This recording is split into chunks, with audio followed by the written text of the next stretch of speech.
Welcome friends.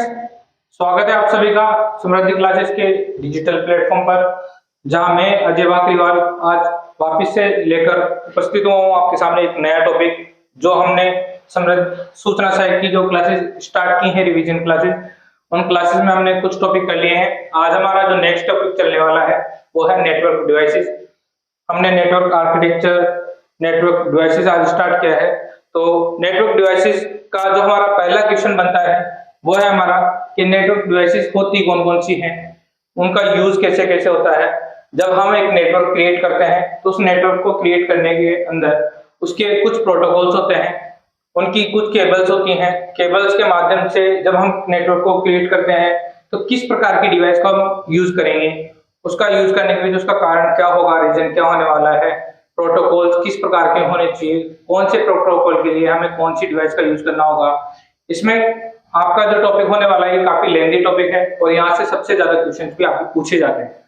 ये मान लीजिए आपकी सूचना साइड में कम से कम ज्यादा भी नहीं तो 10 से 12 क्वेश्चन आपके इसी टॉपिक से उठकर आने वाले हैं, क्योंकि ये जो टॉपिक होने वाला है ये सिर्फ नेटवर्क डिवाइसेस का ही टॉपिक नहीं है, इसके साथ में आपका ओएसआई का जो रेफरेंस मॉडल है उसका भी टॉपिक यहीं से इंक्लूड होकर चलता है। हम आगे चलकर ओएसआई जो रेफरेंस मॉडल है उसको भी हम आगे चल के डीपली अच्छे तरीके से पढ़ेंगे।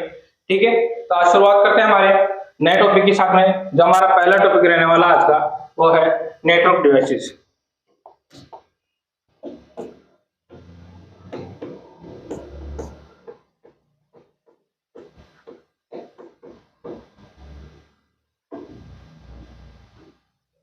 तो नेटवर्क डिवाइसेस है क्या?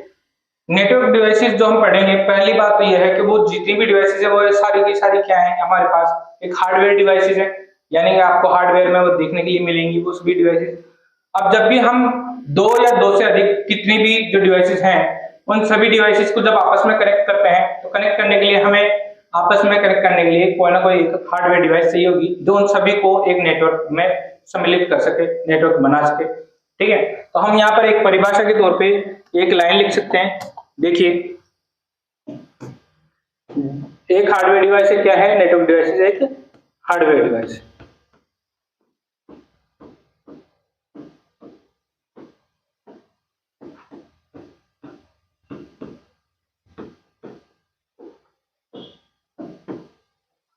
जो एक डिवाइस को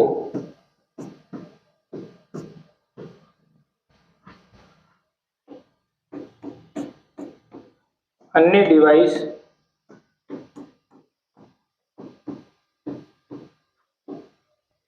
एवं नेटवर्क से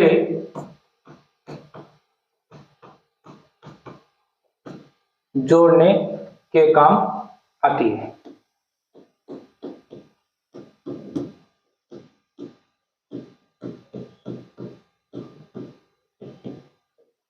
ठीक है, यहां तक आपको ये बात समझ में आ गई कि नेटवर्क डिवाइसेस कौन सी है हमारी। एक प्रकार की हार्डवेयर डिवाइस होगी जो अन्य डिवाइसेस को, और साथ में जो भी हमारा नेटवर्क जो क्रिएट होने वाला है, जब दो समान नेटवर्क होंगे या असमान नेटवर्क होंगे तो उन नेटवर्क को जोड़ने के लिए भी जो भी डिवाइसेस हमारे पास काम में आने वाली है वो किस किस प्रकार की डिवाइसेस होंगी, उनका रोल क्या होगा, वो कनेक्ट कैसे की जाती है, वो सब हम यहाँ पे देखेंगे। तो हम पहले यहाँ पे ये देखते हैं कि वो नेटवर्क डिवाइसेस है कौन कौन सी जो हम आगे चल के पढ़ने वाले हैं। यहाँ पे वो डिवाइसेस लिखिए आप। जैसे पहली डिवाइस लिखिए आप, आपके पास पहली डिवाइस है मॉडेम। दूसरी डिवाइस लिखिए आप, दूसरी हमारे पास स्विच। तीसरी हब। Fourth router. फिफ्थ लिखिए, राउटर का ही एक प्रकार होता है बी राउटर।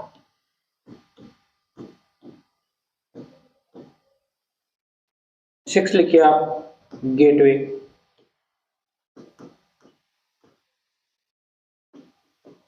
सेवन डिवाइस है हमारे पास एनआईसी। एनआईसी को आपने अच्छे से पढ़ा भी है, पीछे भी मैंने आपको एनआईसी के बारे में पढ़ा है आज, और हम इसको थोड़ा सा डीपली भी देखेंगे। एनआईसी के अलावा लिखिए आप WAP, wireless access protocol. Ninth device लिखिए आपकी ब्रिज और 10 डिवाइस लिखे आप रिपीटर।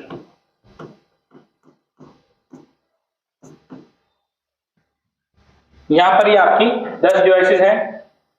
इन 10 डिवाइसेस को हम सीरियल बाय सीरियल एक एक करते हुए देखेंगे। ठीक है, पहला स्टार्ट करते हैं हमारा इसके साथ में मॉडेम के साथ। ठीक है, मॉडेम हमारी पहली डिवाइस रहेगी।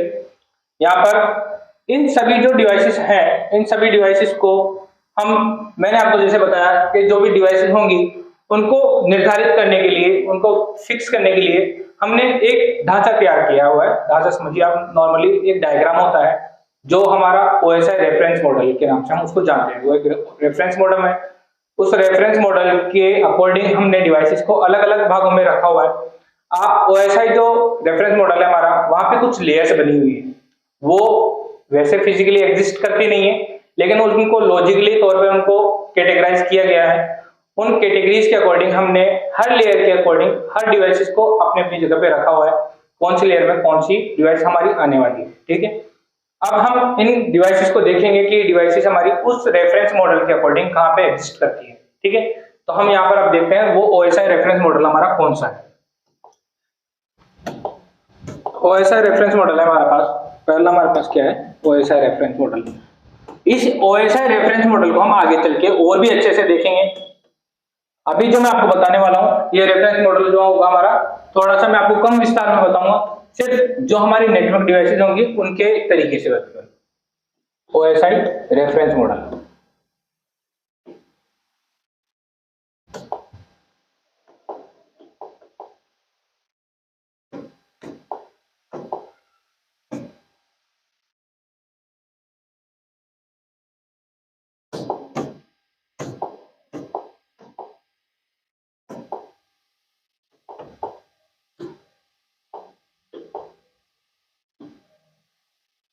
OSI जो रेफरेंस मॉडल है हमारा, इसको पहली जो बात है हमारे पास वो है, इसको 7 लेयर्स में बांटा गया, यानी 7 प्रकार की OSI जो लेयर्स है हमारे पास, उन लेयर्स को हम पढ़ेंगे यहाँ पे। 7 प्रकार की, 4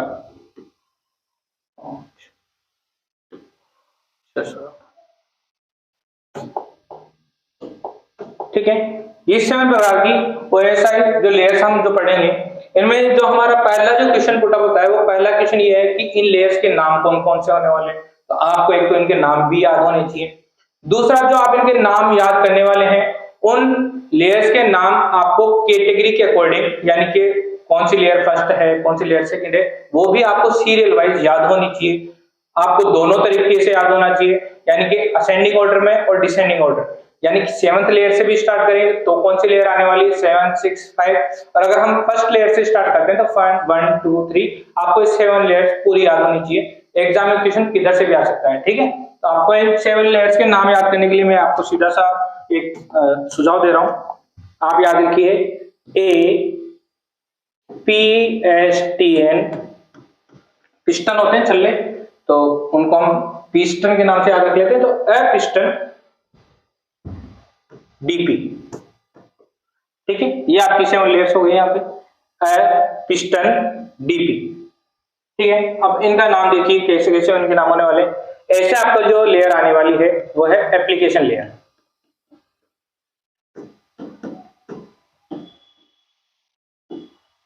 एप्लीकेशन लेयर से आप सीधा समझते होंगे, जो एप्लीकेशंस होती हैं हमारे पास, जितनी भी एप्लीकेशंस आप पीसी पे चलाते हैं, मोबाइल पे चलाते हैं, वो किसके लिए काम में आती है। जो हम यूजर हैं, चलाने वाले हैं, उन यूजर को हमारा जो इंटरफेस बनता है पीसी के साथ में या मोबाइल के साथ में, आप उसको देख पाते हैं कि आपको जैसे कौन सी चीज ओपन करनी है। जैसे आपको म्यूजिक प्लेयर ओपन करना है तो आप म्यूजिक प्लेयर पे क्लिक कर देते हैं, तो आपका क्या हुआ, डिवाइस के साथ में एक इंटरफेस बना। तो हम जो एप्लीकेशन लेयर है उसको हम किसके नाम से जानते हैं, इसको हम यूजर इंटरफेस लेयर के नाम से भी जानते हैं। तो ये क्या करता है, हमारे को यूजर को इंटरफेस प्रदान करने के काम में आता है, इसलिए इसको हम क्या कहते हैं, यूजर इंटरफेस लेयर के नाम से भी इसको जानते हैं।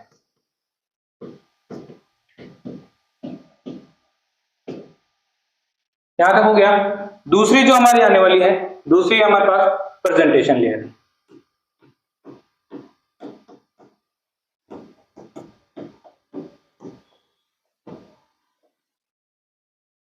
थर्ड है हमारे पास सेशन लेयर।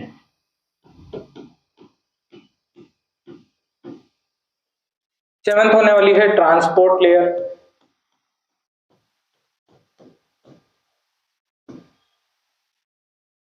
फोर्थ है आपकी, फिफ्थ है आपकी नेटवर्क लेयर।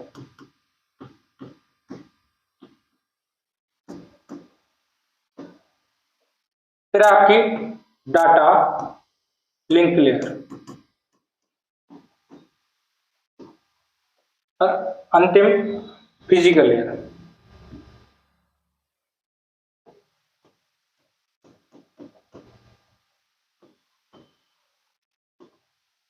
अब इनका क्रम कैसे रहने वाला है, क्रम भी आपको पता होना चाहिए। जब हम यहां से स्टार्ट करते हैं तो इसका जो क्रम रहने वाला वो है 7 6 5 4 3 2 और 1। ठीक है, तो ये आपकी सबसे फर्स्ट लेयर है। ये फर्स्ट लेयर है, लेकिन अगर आप OSI रेफरेंस मॉडल को देखते हैं तो सबसे डाउन में ये आती है लेयर, जबकि स्टार्टिंग हमारा डायग्राम यहां से होने वाला है। इसलिए सबसे लास्ट में आने की वजह से इसको हम किस नाम से जानते हैं, इसको हम बॉटम लेयर भी कहते हैं। क्या कहते हैं इसको? Bottom layer.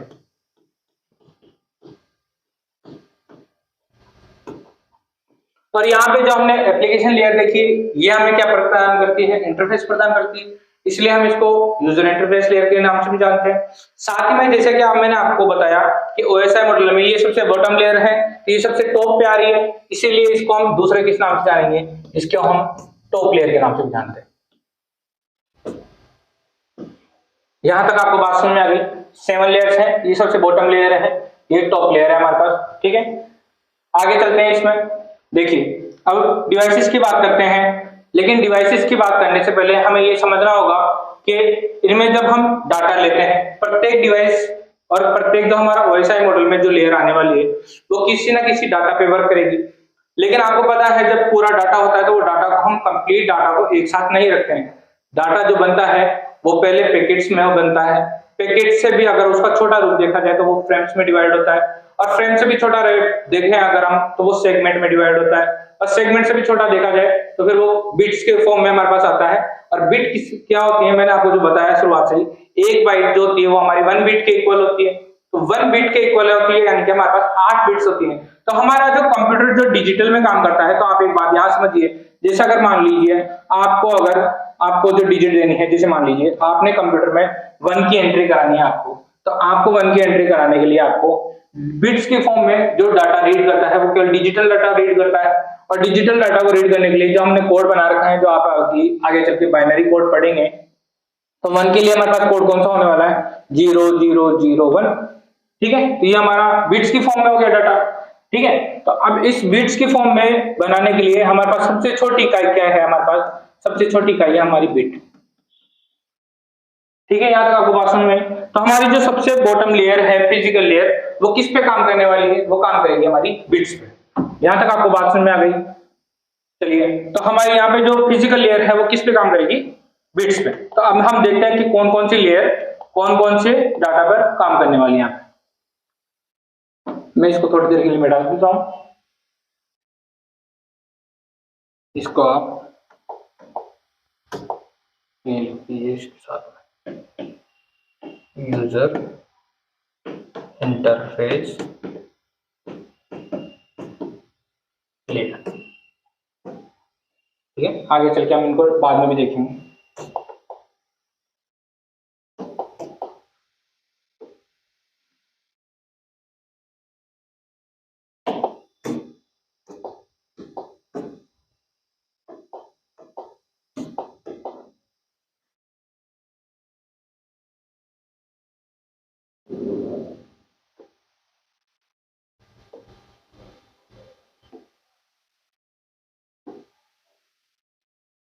अब यहाँ देखिए, यहाँ पे जो हमारा डाटा होने वाला है वो कैसा होगा?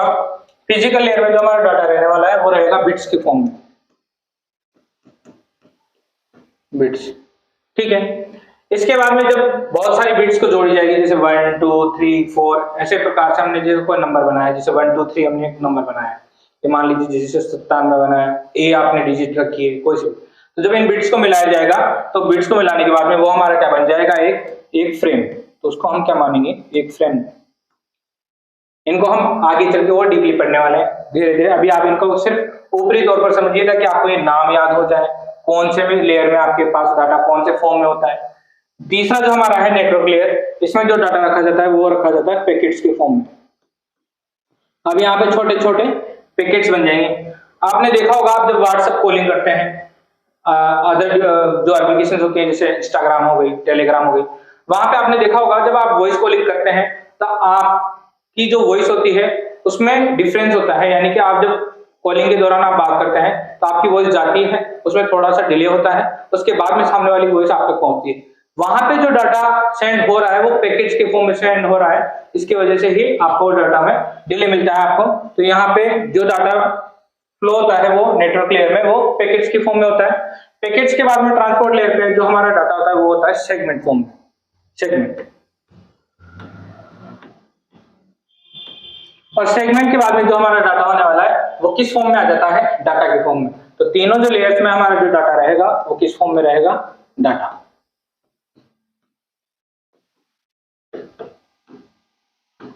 यहां पे से आपसे भी क्वेश्चन पूछे जा सकते हैं, जैसे फिजिकल लेयर में जो डाटा होता है वो हमारा किस फॉर्म में होता है, बिट्स की फॉर्म में, ठीक है। इसी प्रकार से आगे चलिए, आगे हमारे पास अब जो हम लेंगे वो डिवाइसेस लेंगे कि कौन सी लेयर में कौन सी डिवाइस आती है हमारे पास, ठीक है। तो यहां से लिखिए आप, सबसे पहले हमारे पास फिजिकल लेयर। फिजिकल लेयर में जो हमारी डिवाइस आने वाली है वो कौन कौन सी डिवाइसेस होंगी, वो डिवाइस लिखिए आप। जैसे पहली है हमारे पास हब, दूसरी है हमारे पास रिपीटर,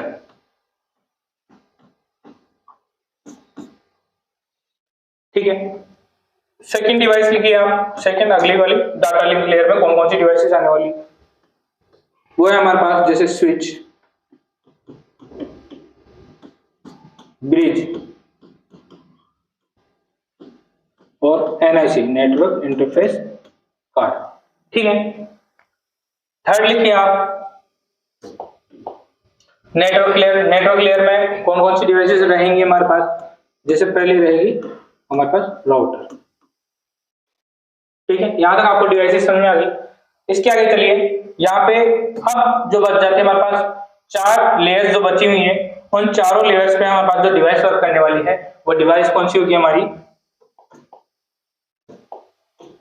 वो हमारे आने वाली है गेटवे।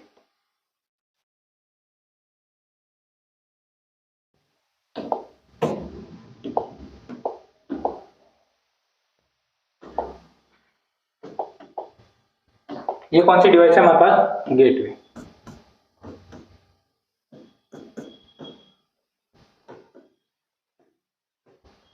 गेटवे जो हमारे काम करेगी डिवाइस वो इन चारों लेयर्स पे काम करने वाली है। यहां तक आपको डिवाइसेस समझ में आ गई, ठीक है। ये हमारे सारे क्या है, नेटवर्क डिवाइसेस।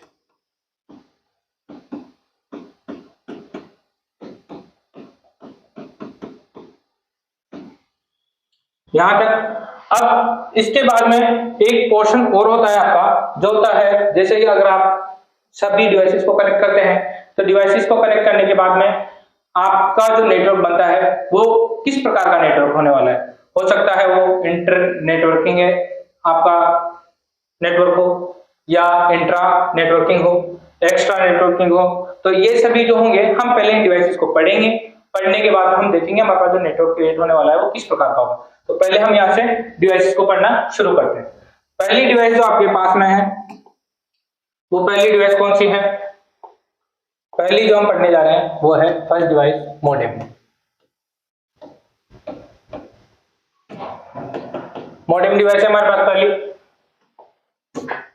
मॉडेम डिवाइस क्या होती है, पहले आप इसकी फुल फॉर्म देखिए मॉडेम डिवाइस की। मॉडेम डिवाइस को हम जानते हैं मॉड्यूलेशन डीमॉड्यूलेशन के नाम से। Modulation demodulation.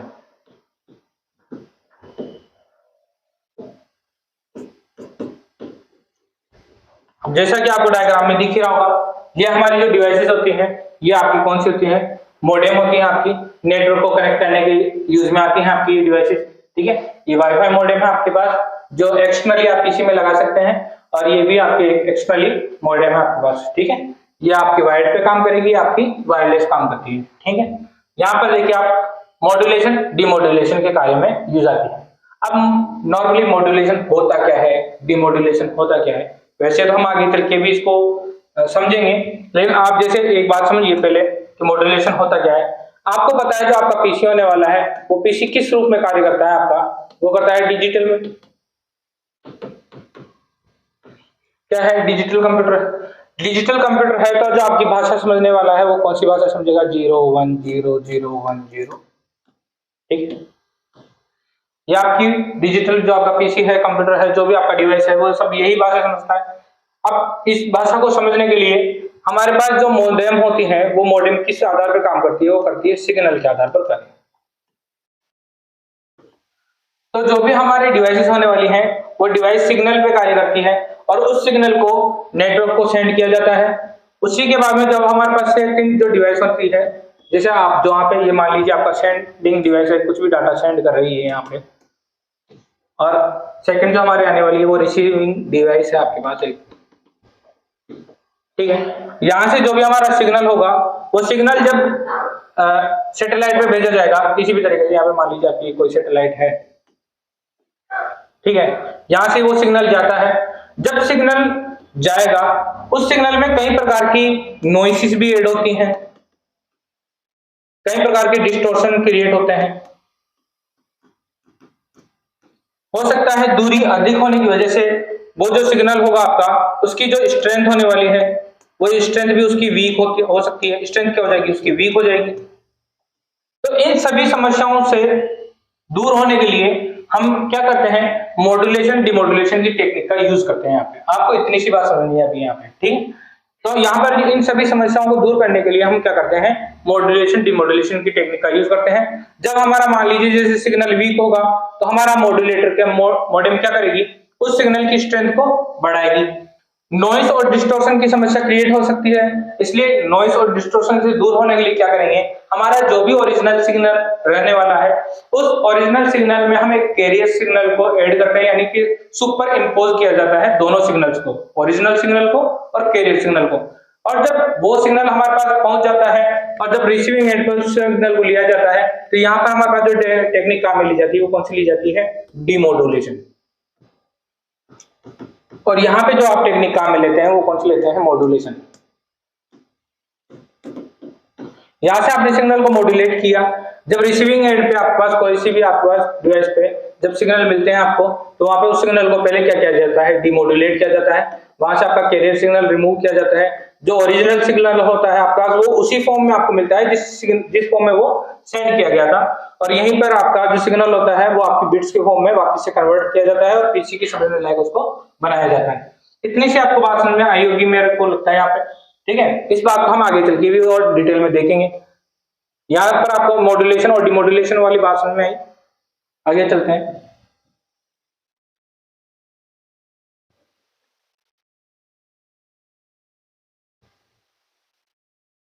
तो यहाँ पे आप क्या लिखेंगे?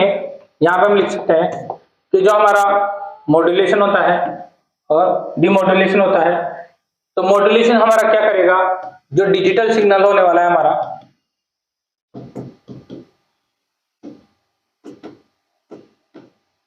उससे एनालॉग सिग्नल में बदलने के काम में लेता है।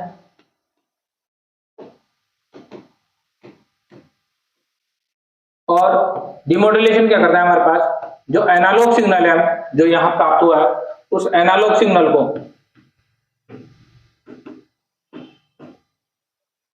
क्या करता है? डिजिटल सिग्नल में कन्वर्ट करता है। यहां से मान लीजिए कोई डाटा सेंड हुआ था डिजिटल सिग्नल पे और रिसीवर एंड पे हमें क्या प्राप्त हो रहा है? Digital signal. ये हमारा मान लीजिए कोई सेंडिंग है, यहाँ पे हमें कोई रिसीविंग प्राप्त हो रही है, ठीक।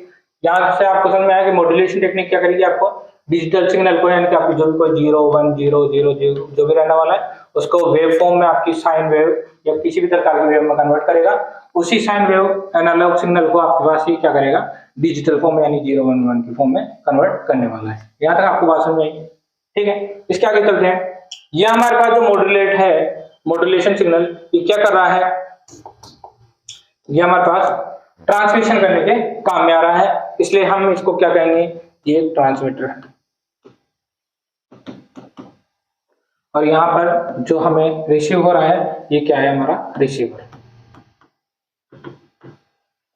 रिसीवर की तरह कार्य कर रही है।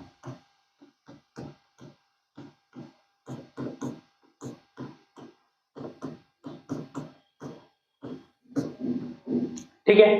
ये सब कुछ जो हो रहा है, मॉड्यूलेशन हो रहा है, डिमॉड्यूलेशन हो रहा है मॉडेम की वजह से, ये सब जो यूज आ रहा है हमारे, वो किस के लिए यूज हो रहा है? इन सभी का जो यूज हो रहा है वो कम्युनिकेशन के लिए यूज हो रहा है हमारे पास। तो अब हम इसको क्या बोल सकते हैं? ये क्या है? Telecommunication device.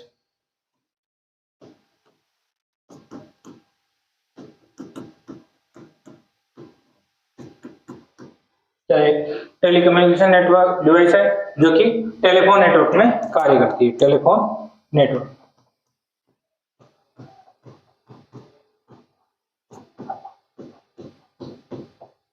ठीक है। दूसरा आप लिखिए, इसको किस पोर्ट पे रखा जाता है? जो आपकी मॉडेम जोड़ी जाएगी वो होती है आपकी सीरियल पोर्ट पे। कैसी है? एक सीरियल पोर्ट डिवाइस है, सीरियल पोर्ट पर जोड़ा जाता है।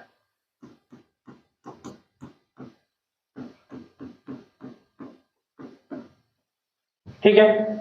इसकी जो स्पीड होती है मॉडेम की, वो नॉर्मली कितनी होती है स्पीड? अगर स्पीड की बात की जाए, वैसे तो आजकल मॉडेम बहुत अलग अलग प्रकार के आ गए हैं जिनकी स्ट्रेंथ भी बढ़ा दी गई है। आप नॉर्मली जो मॉडेम होते हैं उनकी स्पीड लिखिए, वो होती है, पहली बात उनकी स्पीड जो नापी जाती है वो नापी जाती है बीपीएस में।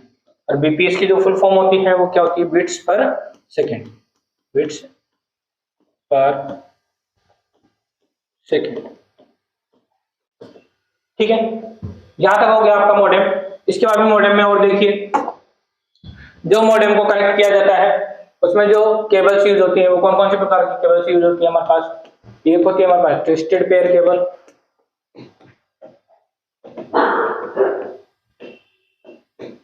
और दूसरी जो हम काम में ले सकते हैं वो कौन सी होती है हमारे पास? Coaxial cable. ये क्या हमारा मीडिया है कनेक्टिविटी के लिए, ट्विस्टेड पेयर केबल और कोएक्सियल केबल। यहाँ पर जो हमारे पास मॉडेम रहने वाली है, वो मॉडेम हो सकता है पीसी में जो मदरबोर्ड होता है वहां पर एक सॉकेट हो, वहां पे इंटरनली भी लगी हुई हो सकती है, और हो सकता है हम मॉडेम को बाहर एक्सटर्नली तौर पे भी यूज कर सकते हैं। तो हम जो मॉडेम होगा उसको हम कितने भागों में रखेंगे? मॉडेम को हम दो भागों में रखते हैं, यानी कि दो प्रकार के मॉडेम होते हैं। कौन कौन से? पहला इंटरनल, और दूसरा हमारा कौन सा होगा? एक्सटर्नल। ठीक है। तो इंटरनल रहने वाला है वो कहाँ होगा? जो आपकी मदरबोर्ड डिवाइस है, मदरबोर्ड है आपका हार्डवेयर, वहां पे सिचुएट होगा सॉकेट पे। हम इसके लिए क्या कहेंगे? मदरबोर्ड पर स्थित सॉकेट पर सीधा लगाया जाता है, सीधा लगा होता है। दूसरा हमारा कौन सा है? एक्सटर्नल। एक्सटर्नल के लिए आप लिख सकते हैं कि जो हमारा नेटवर्क केबल है, नेटवर्क केबल के माध्यम से कंप्यूटर से जोड़ा जाता है, नेटवर्क केबल के माध्यम से जोड़ा जाता है, कंप्यूटर से जोड़ा जाता है।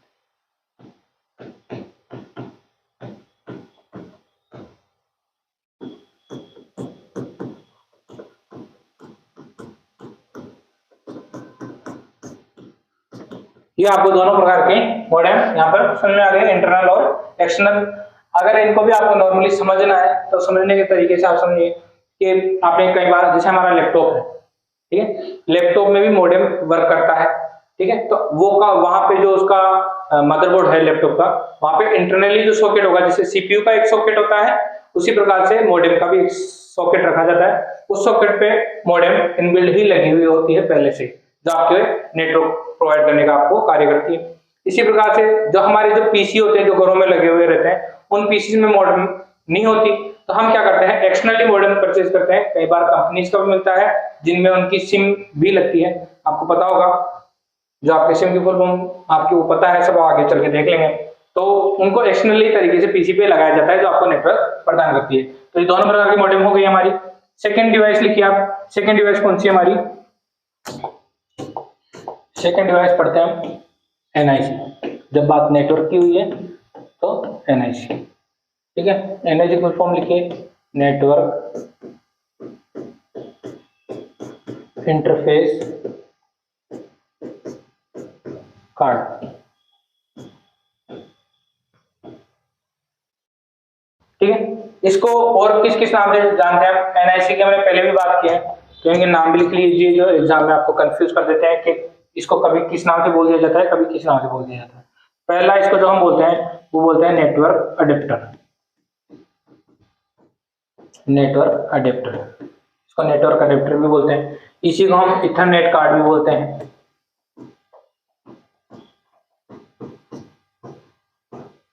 और इसी को हम क्या बोलते हैं? लैन कार्ड भी इसी को बोलते हैं, लैन कार्ड,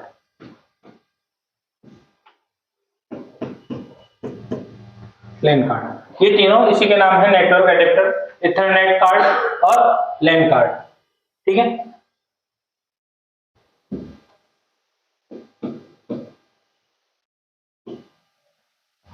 ठीक है, यहां तक हो गया हमारा एनआईसी। दूसरा एनआईसी बारे में आप क्या कह सकते हैं? ये हमारे जो नेटवर्क हैं, जो भी आपको नेटवर्क जिससे भी आपको पीसी को कनेक्ट करना है, मोबाइल को कनेक्ट करना है, तो ये आपको क्या कर रहा है? नेटवर्क प्रोवाइड करने का कार्य कर रहा है। तो इसलिए हम यहाँ पे क्या कह सकते हैं कि नेटवर्क को जोड़ने के काम में आती है डिवाइस। तो कंप्यूटर, अभी बात हमारी कंप्यूटर पे चल रही है तो कंप्यूटर के लिए लिख देते हैं, चाहे फोन हो।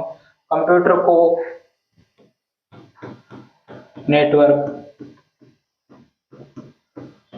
से जोड़ने के काम, ठीक है। अब जो हम एनआईसी यूज करने वाले हैं, आपको विभिन्न विभिन्न प्रकार की एनआईसी आपको हार्डवेयर डिवाइस में मिल जाएगी। जो भी आपकी एनआईसी होने वाली है, उन सभी एनआईसी को जब आईएनए या आईएसपी जो इंटरनेट सर्विस जो प्रोवाइडर है या एनआईसी जो बनाने वाली जो कंपनी है, हर एनआईसी का एक डिफरेंट एड्रेस रखा जाता है। पहली बात आपको जो बात याद रखनी है, एनआईसी जो हमारी होती है वो सेम एड्रेस पे वर्क नहीं करती है। प्रत्येक एनआईसी को एक फिजिकल एड्रेस दिया जाता है, वो जो एड्रेस होने वाला है वो असमान एड्रेस होगा। पर किसी भी डिवाइस की एनआईसी का जो एड्रेस होगा वो समान नहीं होने वाला है। तो हम यहाँ पर एक चीज क्या लिख सकते हैं कि प्रत्येक जो हमारी एनआईसी है, प्रत्येक एनआईसी पर असमान एड्रेस प्रिंट होता है,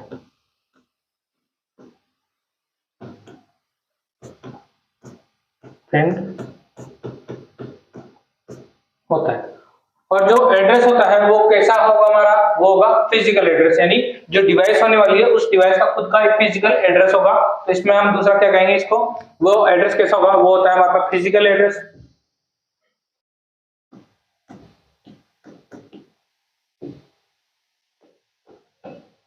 फिजिकल एड्रेस। जो कि फिजिकल एड्रेस दिया जाता है वो किसको दिया जाता है? जो हमारा हार्डवेयर होता है, यानी कि जो हमारा एनआईसी का जो हार्डवेयर है उसे हम क्या देंगे? फिजिकल एड्रेस देंगे।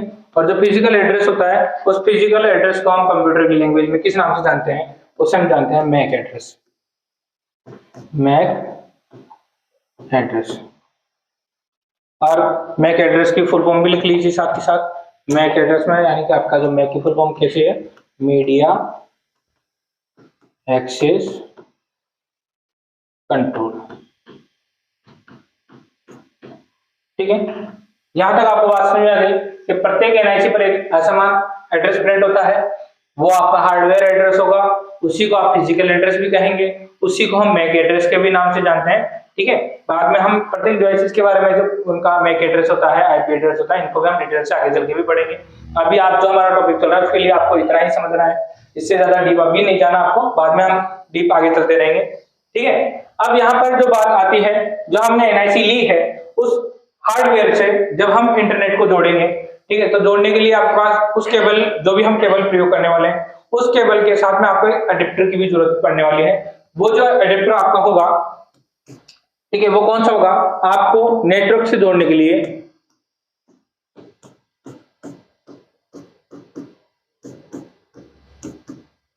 नेटवर्क से जोड़ने के लिए जो हमें यूज होगी वो कौन सी होगी, RJ45 कनेक्टर।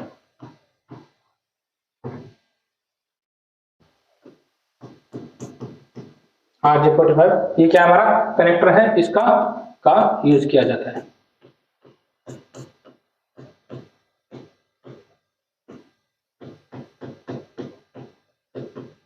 ठीक है, इसको RJ को हम क्या बोलते हैं, RJ का RJ को क्या बोलेंगे, इसको बोला जाता है रजिस्टर्ड जैक, जो गवर्नमेंट के द्वारा अप्रूव्ड है, रजिस्टर्ड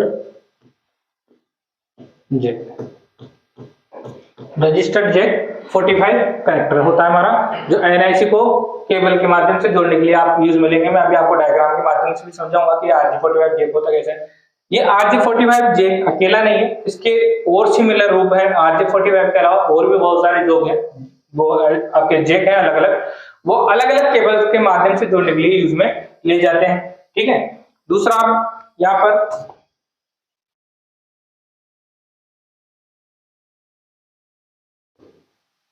जो आपका ये NIC लगी होती है, वो कहाँ लगी होती है NIC आपकी, NIC जो आपकी होती है, जो मदरबोर्ड होता है आपका, मदरबोर्ड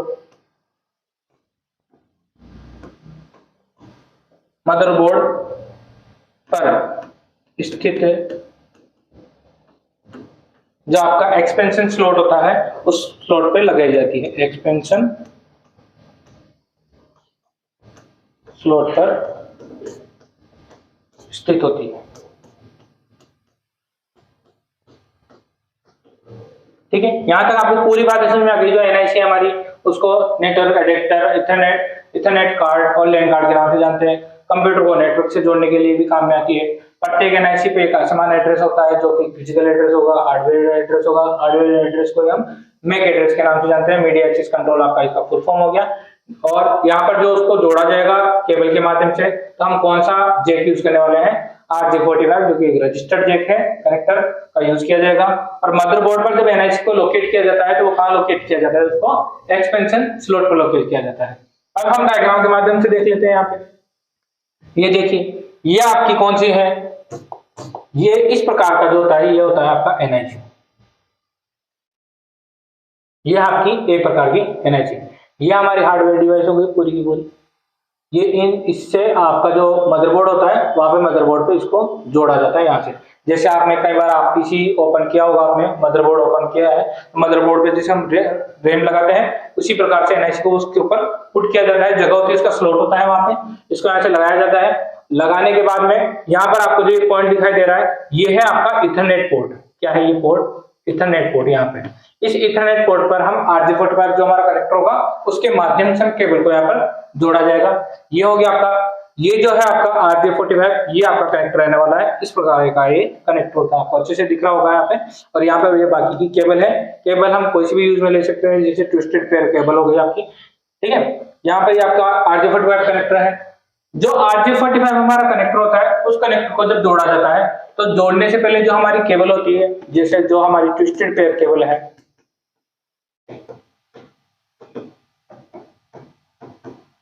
वो ट्विस्टेड पेयर केबल जो होती है हमारी, उस पे इस प्रकार के इतने जो हमारे केबल्स होती हैं, उस केबल में इतने प्रकार के वायर होते हैं हमारे अलग अलग। तो ये 8 प्रकार के वायर्स होते हैं। हो सकता है आपके एग्जाम को टिपिकल बनाने के लिए आपसे इन 8 वायर्स में से कॉम्बिनेशन बना के कोई सा भी एक असमान वायर आपसे पूछा जा सकता है। इसलिए आपको एक बार रफ तरीके से इन जो केबल्स हैं ना, ये वायर हैं, इन वायर के नाम भी आपको पता होना चाहिए कि कौन कौन से वायर हम यूज करते हैं इसमें। जैसे व्हाइट ग्रीन हो गया। यहाँ पे अगर आपको एक स्लाइड दिखाई नहीं दे रही तो थोड़ा सा जूम करके इसको बता देता हूँ आपको।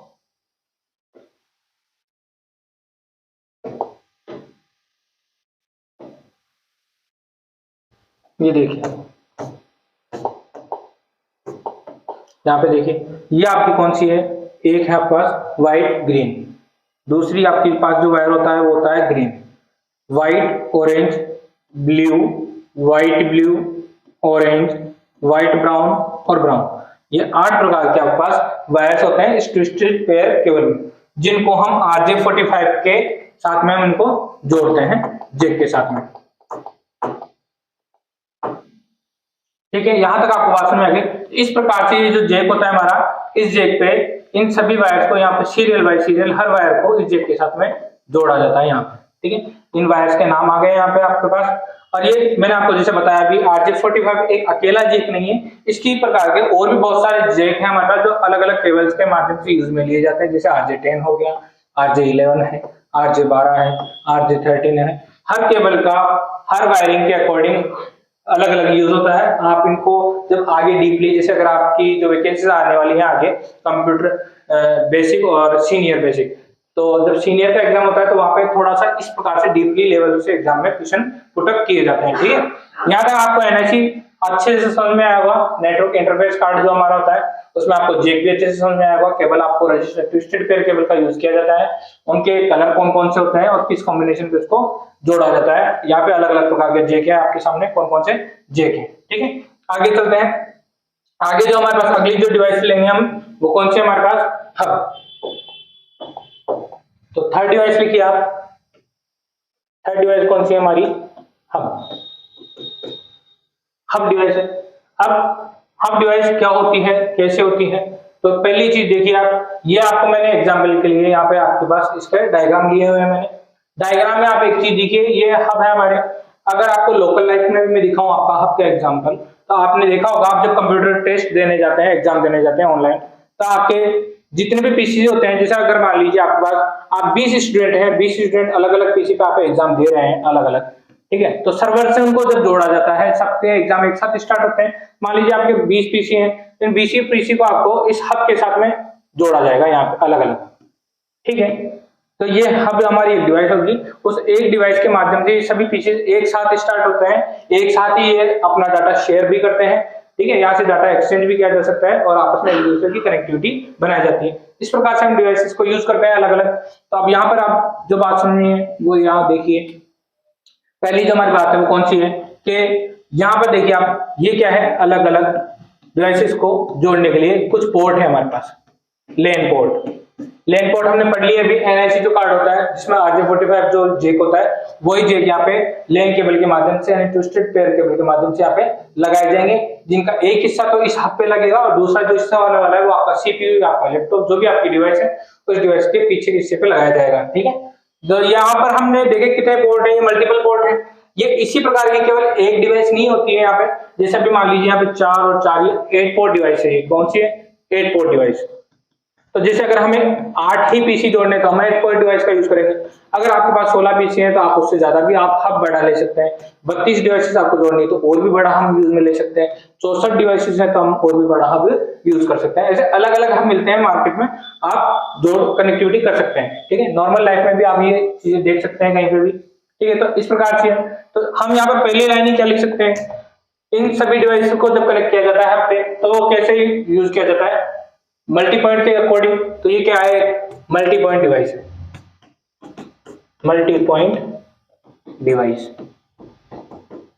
ऐसी डिवाइस है, मल्टी पॉइंट डिवाइस है जिसको लेन से जोड़ा जाता है। इस डिवाइस को किससे जोड़ा जाता है, डिवाइस को लेन से जोड़ा जाता है, लेन से जोड़ा जाता है।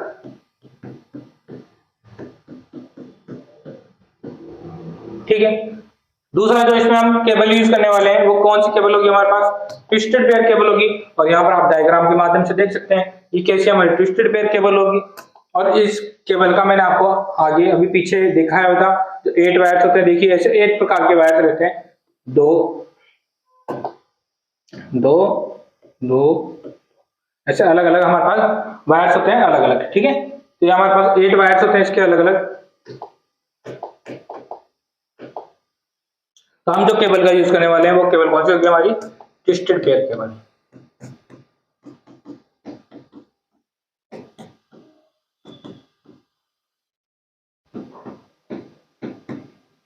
ठीक है, और इसका जो यूज किया जाएगा वो किस में यूज किया जाता है, जब हम यूज कर रहे हैं हब को, तो क्यों यूज कर रहे हैं, जो हमारा मैसेज होगा, जो भी डाटा है हमारा उसको ब्रॉडकास्ट करने के लिए। तो हम इसको क्या कह सकते हैं, इसका जो यूज होता है वो कैसे यूज होता है, मैसेज ब्रॉडकास्ट करने में, मैसेज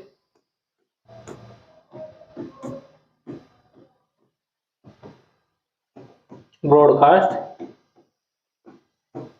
करने और जो भी हमारा नेटवर्क होने वाला है वो नेटवर्क जब हम डिवाइस को हम यूज करेंगे तो उसके लिए जो नेटवर्क होना चाहिए वो एक समान नेटवर्क होना चाहिए। असमान नेटवर्क पे ये कार्य नहीं करती है डिवाइस, यानी कि जो इसके प्रोटोकॉल्स होंगे, जो भी डिवाइस हम यूज कर रहे हैं आपको, उसके लिए जो अदर डिवाइसेस होने वाली है वो सेम प्रोटोकॉल पे आधारित होने चाहिए, तभी हम आपको यूज कर सकते हैं वहां पे, वरना हम आपको यूज वहां पे नहीं करेंगे। तो हम आगे चल के भी देखेंगे जब अगर प्रोटोकॉल असमान हो तब हमें कौन सी डिवाइस का यूज करना है, अगर हमारा प्रोटोकॉल समान हो तब हम किसका यूज कर रहे हैं यहाँ पे, हब का। तो हम यहाँ पे क्या लिखेंगे कि समान रूप से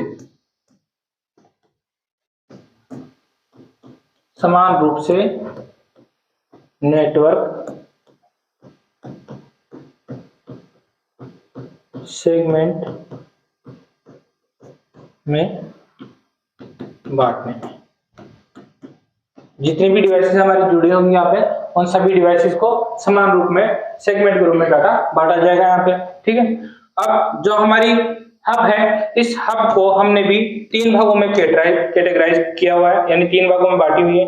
तो 3 प्रकार के हमारे पास क्या है, 3 प्रकार के हब है।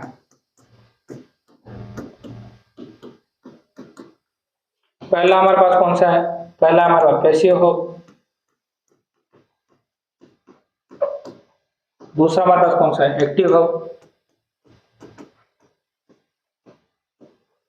थर्ड कौन सा हमारे पास, इंटेलिजेंट।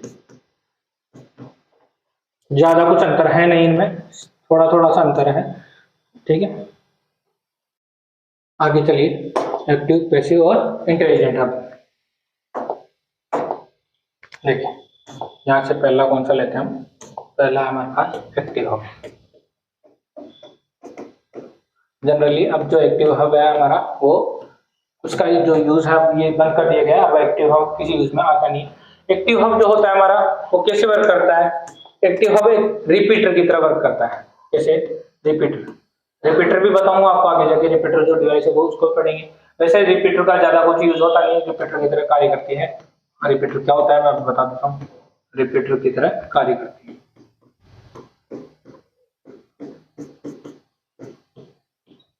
तो नॉर्मली रिपीटर आपको नाम से भी समझ में आ रहा होगा, रिपीटर क्या करती है, रिपीट करने का कार्य करती है। मीन्स क्या होगा, जो भी मान लीजिए जैसे आपको कोई डिवाइसेस हैं जो सिग्नल सेंड करने का कार्य कर रही है, तो उस सिग्नल की स्ट्रेंथ अगर मान लीजिए डिस्टेंस बढ़ने पर अगर सिग्नल की स्ट्रेंथ वीक हो जाती है, तो हमारा रिपीटर क्या करेगा, उस वीक डिस्टेंस से सिग्नल को लेता है, यानी इतनी दूरी पर लगाने के बाद में वो डिस्टेंस बढ़ाने के लिए हमारा जो रिपीटर क्या करेगा, उसकी स्ट्रेंथ बढ़ाकर सिग्नल की और उसको आगे तक उसको दूरी पर पहुंचाएगा। यानी कि जैसे मान लीजिए अगर किसी डिवाइस की स्ट्रेंथ की सिग्नल की स्ट्रेंथ जो है वो यहाँ तक रहने वाली है, यहाँ पर आने के बाद में उसकी जो सिग्नल की स्ट्रेंथ है वो वीक हो जाती है, तो हम क्या करेंगे, यहाँ पर एक रिपीटर का यूज करेंगे जिस स्ट्रेंथ को आगे तक के लिए बढ़ा देगी। इतनी सी बात जो है आपको समझनी है, तो ये रिपीटर का यूज होता है हमारे लिए। तो आपकी जो एक्टिव हब है वो कैसा कार्य करती है, रिपीटर की तरह कार्य करती है। और हब जो हमारी कैसी है, सेंट्रल डिवाइस है, यानी कि सभी पीसीस को आपस में जोड़ेगी, सभी डिवाइसेस को, तो सेंट्रल में वर्क करती है, तो इसलिए हम इसको क्या कहते हैं, सेंट्रल डिवाइस है, सेंट्रल हब।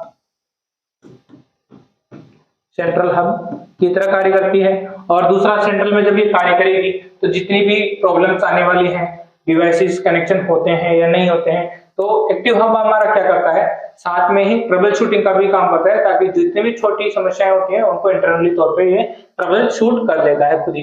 तो सेंट्रल हब की जो ट्रबल शूटिंग होती है, ट्रबल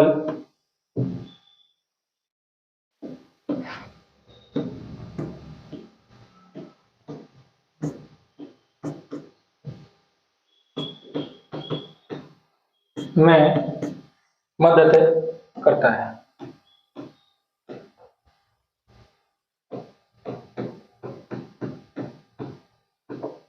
ठीक है, ट्रबल शूटिंग में मदद करता है। दूसरा हम इसके लिए क्या कह सकते हैं कि जो नेटवर्क होता है हमारा, उस नेटवर्क में ये सक्रिय अपनी सहभागिता निभाता है। क्या निभाता है, सक्रिय सहभागिता। तो दूसरा हमारा क्या करता है, सक्रिय सहभागिता निभाता है।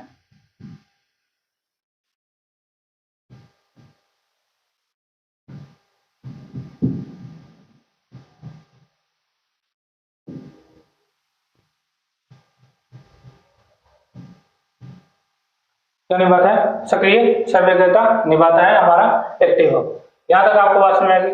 दूसरा और क्या लिख सकते हैं आप इसमें, जो हमारा एक्टिव हब होता है उसमें और पैसिव हब में सिर्फ एक अंतर है जो आपको अच्छे से याद रखना है कि जो हमारा एक्टिव हब होता है वो पावर सप्लाई का यूज करता है, पावर सप्लाई का यूज करता है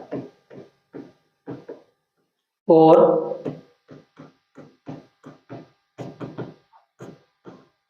सिग्नल को, मैंने आपको पहले ही बता दिया, रिपीटर की तरह कार्य करता है तो क्या करेगा, सिग्नल को रीजनरेट करेगा, सिग्नल को रीजनरेट करता है। ठीक है, यहां तक आपको एक्टिव ऑप्शन में आया। सेकेंड है हमारा, दूसरा कौन सा हमारा, पैसिव। सेकेंड पैसिव क्या है हमारा, पैसिव। पैसिव हब क्या करता है हमारा, जो मैंने आपको जैसे बताया कि एक्टिव हब क्या करेगा, पावर सप्लाई का यूज करता है एक्टिव हब, तो पैसिव हब क्या करेगा, पावर सप्लाई का यूज नहीं करेगा, पावर सप्लाई का यूज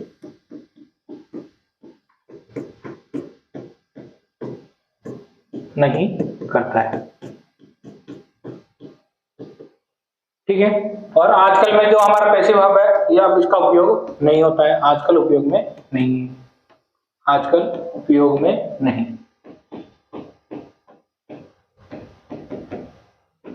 यहां से एक्टिव हब के पैसिव हब के क्वेश्चंस बहुत कम पूछने वाले हैं आपसे, लेकिन फिर भी एक नॉर्मल तरीके से अगर कोई क्वेश्चन आ जाता है तो आप यहाँ पे छोटे मोटे क्वेश्चन से जो देखते रहिए। और यहाँ पर जो आपका रिपीटर की तरह आपका एक्टिव हब कार्य करना था वहां पर ये कार्य नहीं करता, यानी कि आपका जो सिग्नल होने वाला है उस सिग्नल को दोबारा से रीजनरेट ये नहीं करेगा, सिग्नल को रीजनरेट नहीं करता है।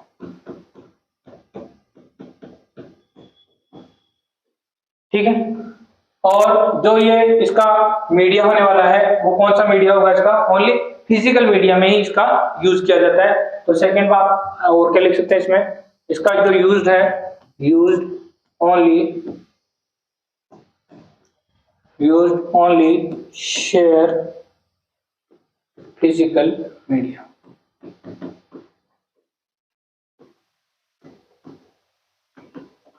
ये आपका कौन सा हो गया, पैसिव यहाँ पे आपका कंप्लीट हो गया। अगला जो हमारा कौन सा है, अगला है हमारा इंटेलिजेंट हब।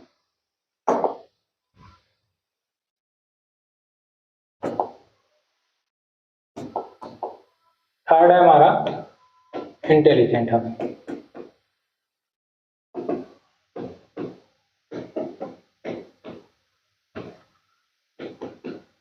इंटेलिजेंट हब ये हमारे जो हब होते हैं उनको बहुत प्रकार की विशेषताएं प्रदान करता है, इसलिए इसका नाम कौन सा रखा गया है, इंटेलिजेंट हब। ये खुद ही क्या करेगा, जो सिग्नल की स्ट्रेंथ होगी उसको भी बूस्ट करके, यानी कि उसकी सिग्नल की स्ट्रेंथ को बढ़ाएगा, यानी कि आप यहाँ पर क्या कह सकते हैं, यह एज ए रिपीटर का भी कार्य करता है, रिपीटर का कार्य करता है।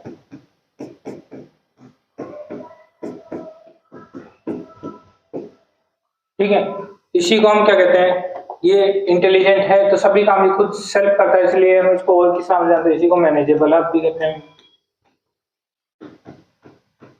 मैनेजेबल हब को नाम से इसी को जानते हैं। ठीक है, और जो नेटवर्क की हमारी जो क्षमता है, जो इसकी परफॉर्मेंस है, उस क्षमता को उसको भी बढ़ाता है, यानी परफॉर्मेंस को इंक्रीज करता है, परफॉर्मेंस को इंक्रीज करता है।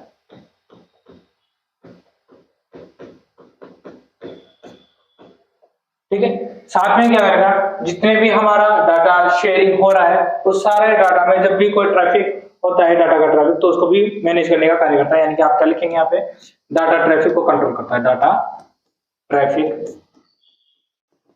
को कंट्रोल करता है। ठीक है, यहां तक आपको इंटेलिजेंट हब की बातें समझ में आ गई। ये हमारी जो हब डिवाइस हम पढ़ रहे थे उसके तीनों प्रकार के आपको डिवाइसेस समझ में आ गई, एक्टिव, पैसिव और इंटेलिजेंट। अगली चलते हैं, अगली हमारे पास जो डिवाइस रहने वाली है, अगली कौन सी डिवाइस है हमारे पास, अगला है हमारे पास राउटर। ये कौन सी हमारी फोर्थ डिवाइस, तो फोर्थ डिवाइस कौन सी हमारी, राउटर। राउटर कैसी है, फोर्थ डिवाइस। राउटर के बारे में आपने, राउटर तो आपने बहुत से देखे भी हुए हैं, आजकल तो राउटर नॉर्मल बात है, आपके घरों में भी लगे रहते हैं, नेटवर्क जो आपको प्रोवाइड करता है। तो इसलिए क्या करते हैं, ये नेटवर्किंग डिवाइस है, नेटवर्क प्रोवाइड करती है। तो आप यहाँ पर सीधे क्या लिख सकते हैं, तो जो बातें आपको पता है वो तो आप डायरेक्ट लिख सकते हैं यहाँ पे, जैसे कि क्या है, एक नेटवर्क डिवाइस है, कैसी है, नेटवर्क डिवाइस है। दूसरा, जो आपका राउटर है वो कौन सी लेयर पे आने वाला है, मैंने आपको पीछे OSI रेफरेंस मॉडल पढ़ाया है, OSI रेफरेंस मॉडल पे आप जाकर देख सकते हैं, यहाँ पे आपकी कौन सी लेयर में आता है, ये नेट, यहाँ पर आपकी ये देखिए, ये कौन सी लेयर में आता है, नेटवर्क लेयर पे, यानी आपकी नीचे से थर्ड। यहाँ पर आपका राउटर जो है कौन सी लेयर में आता है, नेटवर्क लेयर में, और थर्ड लेयर के नाम से भी हम इसे जानते हैं, जैसे हम इसे नेटवर्क लेयर भी बोल सकते हैं। ठीक है, तो आप यहाँ पर क्या लिख सकते हैं, और इसके बारे में, इसका आप क्या लिख सकते हैं, नेटवर्क लेयर पर कार्य करती है।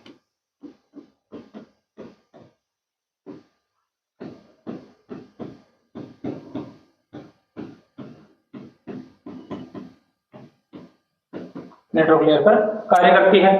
मैंने आपको पीछे जब हमने NIC पढ़ा है, तो NIC में हमने आपको बताया कि हार्डवेयर वो कैसा होता है, एक हार्डवेयर डिवाइस है, उसका एक फिजिकल एड्रेस होगा, और जब फिजिकल एड्रेस होता है उसको हम मैक एड्रेस के नाम से भी जानते हैं। उसी प्रकार से जो हमारा राउटर होने वाला है, ये जिस आधार पर कार्य करता है वो होता है हमारा IP एड्रेस। तो जो हमारी राउटर डिवाइस है वो किस पर कार्य करती है, वो एक हमारी क्या है, IP एड्रेस डिवाइस है। IP एड्रेस के बारे में, एड्रेसेस के बारे में, ये सब हमारी जो आने वाली क्लासेस है हम उनमें धीरे धीरे अच्छे से पढ़ते जाएंगे। आप अभी से ज्यादा डीपली इसमें जाने का कार्य मत करना। IP एड्रेस को जैसे हमने दो भागों में बांट रखा है, IPv4, IPv6, भी क्या होते हैं, डिवाइसेस कैसे बांटी जाती हैं, IP एड्रेस खुद क्या होता है, कैसे एड्रेस बनता है, ठीक है, वो सब हम आगे चलते हैं, हमारा जब टॉपिक चलेगा उस टॉपिक में हम पढ़ेंगे। अभी आपसे भी ध्यान रखिए, जो हमारा राउटर होता है वो कौन से पे कार्य करता है, वो IP एड्रेस पे कार्य करता है। ठीक है, यानी कि आप क्या बोलेंगे यहाँ पे, IP एड्रेस का उपयोग करता है, IP एड्रेस का उपयोग करता है डाटा पैकेट्स को सेंड करने के लिए।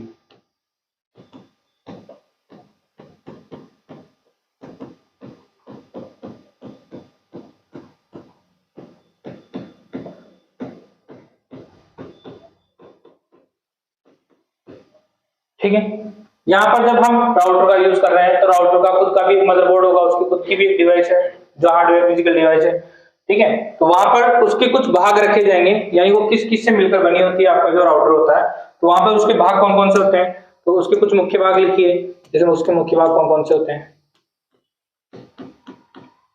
क्या होगा राउटर में, एक तो उसका CPU होने वाला है, खुद का दिमाग, ठीक है, CPU होने वाला है। साथ में इसमें क्या होगी, हमारे पास एक रैम होगी जो मेमोरी लोकेशन रखेगी, साथ में इसी के साथ हमारे पास एक फ्लैश मेमोरी भी होगी, यहाँ पे फ्लैश मेमोरी। ठीक है, और एक जो नेटवर्क को प्रोवाइड करने वाला है हमारे पास NIC कार्ड का, तो नेटवर्क को प्रोवाइड करने के लिए हमारे पास क्या होता है, कि NIC कार्ड होता है, तो साथ में क्या होगा, एक इंटरफेस कार्ड भी होगा यहाँ पे,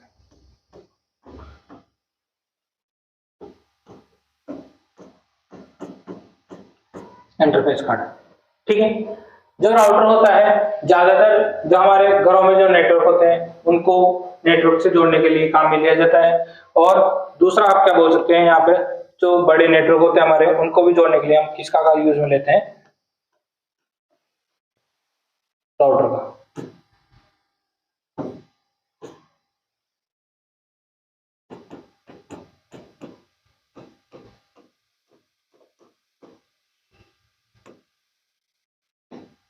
बड़े नेटवर्क में। और दूसरा इसे का यूज कहाँ किया जाता है, जो हमारा ट्रैफिक हो जाता है डाटा का, उस ट्रैफिक को कंट्रोल करने में। और जब भी कोई नेटवर्क डिवाइस होती है तो अन्य जो डिवाइसेज है आपकी, जैसे PC हो गया, मोबाइल हो गया, उनको जब नेटवर्क प्रदान करने का वो कार्य करती है तो उससे पहले एक टेबल का यूज भी करती है। तो वहां पर आप क्या कहेंगे उसको, कि वो एक टेबल का यूज करती है, जो हमारी कौन सी होती है, ट्रैफिक राउटिंग टेबल होती है,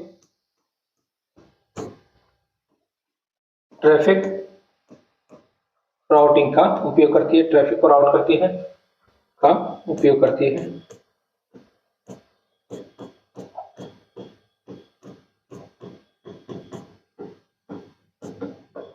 एक जब डाटा को इसमें ट्रांसमिट किया जाएगा, तो डाटा को ट्रांसमिट करने के लिए कौन सी यूज करेगी, राउटिंग टेबल हमारी।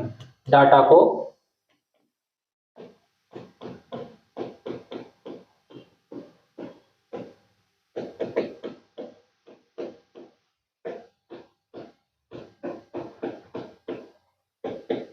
किसका प्रयोग करती है, डाटा को ट्रांसमिट करने के लिए राउटिंग टेबल का।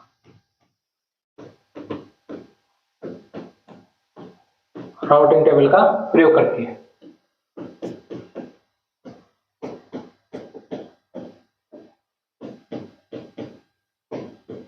राउटिंग टेबल हम आगे भी जाके अच्छे से पढ़ेंगे। राउटिंग टेबल होती क्या है, उसमें हेडर भी होता है, उस हेडर में कौन से डिवाइस का क्या रखा जाता है, एड्रेस किस रखा जाता है, या जितने भी डिवाइसेस हमारी उस नेटवर्क डिवाइस यानी राउटर से कनेक्ट होने वाली है, तो जितने भी डिवाइसेस को डाटा सेंड किया जाएगा, तो सेंड करने के लिए एक हर डिवाइस का मैनेजेबल तरीके से वहां पर सीरीज रखी जाती है, सीक्वेंस रखी जाती है, जिससे ट्रैफिक जो डाटा का होता है उसको कंट्रोल भी किया जाता है, ठीक है। और हर जो डिवाइस होती है हमारी, हर डिवाइस से किस डिवाइस से कनेक्ट किया जा रहा है, वहां पर डाटा कौन सी डिवाइस को सेंड किया जा रहा है, कौन सी डिवाइस से डाटा रिसीव किया जा रहा है, तो उसी को मैनेज करने के लिए हमारे पास क्या होती है, राउटिंग टेबल होती है, ठीक है। आगे हम इसको डिटेल से पढ़ेंगे आगे चल के। यहाँ तक आपको बात समझ में आई। अब जो हमारी राउटिंग टेबल होने वाली है, उस राउटिंग टेबल को हम दो भागों में डिसाइड करते हैं और दो भागों में अलग अलग तरीके से पढ़ी जाती है। तो जैसे हमारी जो पहली होती है उसको हम पढ़ते हैं स्टैटिक, और सेकंड जो हमारी होती है वो डायनेमिक होगी, ठीक है। तो पहले स्टैटिक देखिए आप। स्टैटिक राउटिंग किस किस प्रकार की होती है। यहाँ पे जो हमारी स्टैटिक राउटिंग होने वाली है उसको हम मैनुअली खुद कॉन्फ़िगर करते हैं जाके। तो पहले जो हमारी लाइन आने वाली है वो किसी मैनुअली खुद कॉन्फ़िगर की जा सकती है, यानी कि मैनुअली कॉन्फ़िगर किया जाता है खुद को स्टैटिक राउटिंग में, ठीक है। और जो हमारा जो राउटिंग होगी उस पे हर बार नई डिवाइस ऐड होती है, कई बार डिवाइसेस हट भी जाती है, फिर से नई डिवाइस ऐड हो जाती है, तो ऑटोमेटिक क्या होता है वो सभी रिफ्रेश होता रहता है वहां पे कौन सी डिवाइस कहां से डाटा ऐड हो रहा है। तो ये जो स्टैटिक राउटिंग होती है हमारी वो क्या करती है, राउटिंग टेबल में राउटिंग टेबल को automatic refresh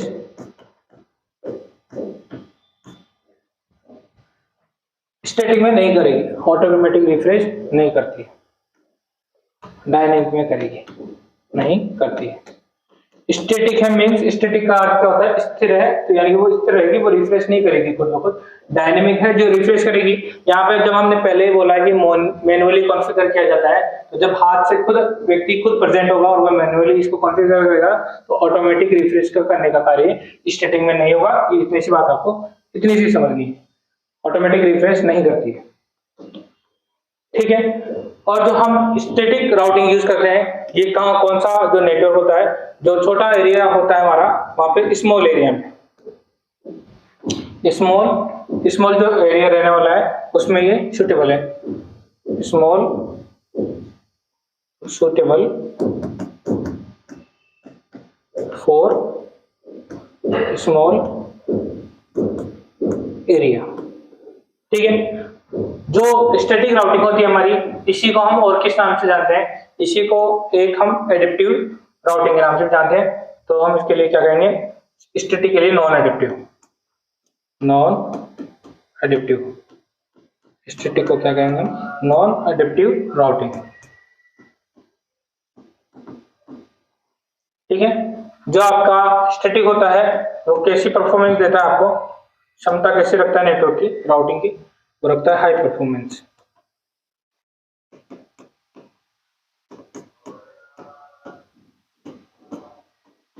high performance and more security, ज्यादा सिक्योरिटी प्रदान करता है, ठीक है। यहां तक आपको बात समझ में आ गई। स्टैटिक होगा हमारा मैनुअली कॉन्फ़िगर किया जाएगा, राउटिंग टेबल को ऑटोमेटिक रिफ्रेश नहीं करता है, और छोटे एरिया के लिए सुटेबल होता है ये, इसी को हम नॉन एडिप्टिव राउटिंग के नाम से जानते हैं, और हाई परफॉर्मेंस और मोर सिक्योरिटी प्रदान करने में इसका ज्यादा रोल होता है एक तरह से। ठीक है, सेकंड जो हमारा रहने वाला है, सेकंड कौन सा है, डायनेमिक राउटिंग।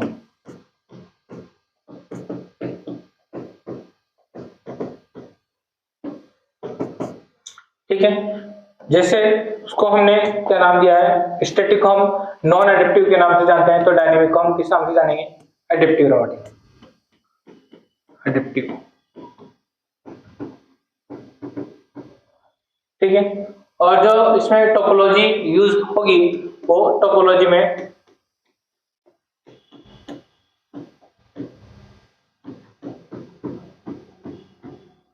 चेंज होने के साथ साथ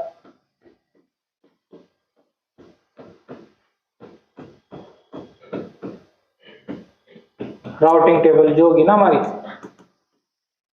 उसमें भी ऑटोमेटिक रिफ्रेशमेंट होगा। टोपोलॉजी में चेंज होने के साथ साथ राउटिंग टेबल में ऑटोमेटिक रिफ्रेश होती है। हमारी जो राउटिंग टेबल होने वाली है वो जैसे जैसे हमारी टोपोलॉजी नेटवर्क की अलग अलग चेंज होती रहती है, उसी के अकॉर्डिंग ये अपना जो रिफ्रेशमेंट करती रहती है डिवाइसेस का। ठीक है, और इसके में आप क्या लिख सकते हो, जो हमारी स्टैटिक की उसने हाई सिक्योरिटी और परफॉर्मेंस भी उसकी अच्छी होती है, लेकिन यहाँ पर जो हमारी डायनेमिक राउटिंग होती है इसकी सिक्योरिटी अच्छी नहीं होती यहाँ पे, तो आप यहाँ पर क्या लिखेंगे, इसकी ये हमें क्या करता है, हाई सिक्योरिटी नहीं देता है।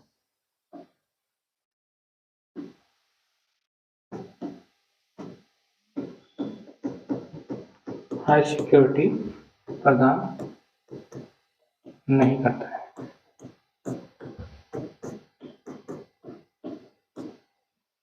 ठीक है, जो इसका डायनेमिक राउटिंग का यूज है वो ज्यादातर जो यूज किया जाता है वो बड़े नेटवर्क में इसका यूज किया जाता है। आप यहाँ पे क्या लिख सकते हैं, suitable for large network, suitable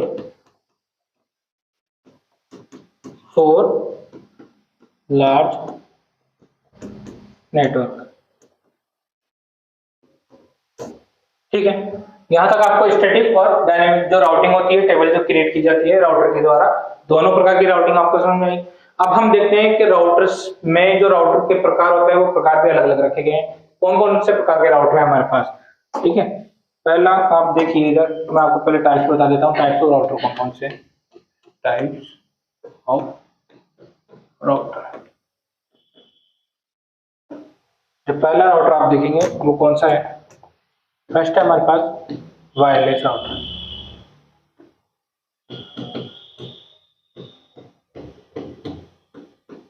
नाम से पता चल रहा है कौन सा राउटर है हमारे पास, वायरलेस राउटर, यानी कि जो आपके स्मार्टफोन, पीसी, टैबलेट जो भी कुछ रहने वाले हैं उनको वाईफाई से ये कनेक्ट करने का कार्य करेगा। तो यहाँ पर आप क्या लाइन लिख सकते हैं कि हमारे जितने भी जैसे पीसी, स्मार्टफोन,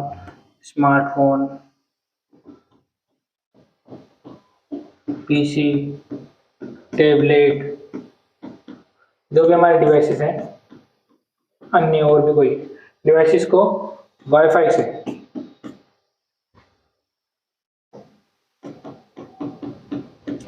से नेटवर्क को जोड़ने का कार्य करते हैं।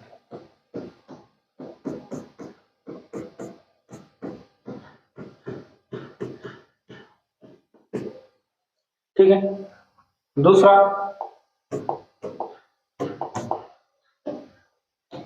सेकंड जो हमारे पास है कौन सा है, बी राउटर, ब्राउटर। देखो यहाँ पे क्या आ रहा है, बी, तो बी से आप क्या समझेंगे, बी का अर्थ होता है ब्रिज। तो जो बी राउटर होता है हमारा, वो दो डिवाइसेस के कॉम्बिनेशन से मिला के बनाया हुआ है, यानी कि एक तो ये है ब्रिज का कार्य करेगा, दूसरा जो इसका यूज होने वाला वो एज ए राउटर की तरह कार्य करेगा, तो ब्रिज प्लस राउटर। ठीक है, ये क्या करता है हमारा बी राउटर, लिखिए, ये जो डाटा होने वाला है हमारा,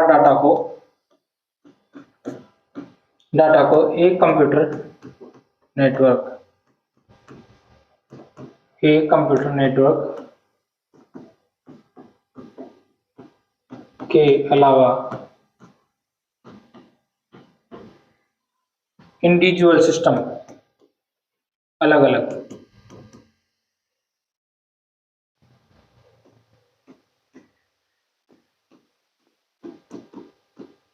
इंडिविजुअल अकेला खुद अकेला इंडिविजुअल सिस्टम नेटवर्क में भी सेंड कर सकता है।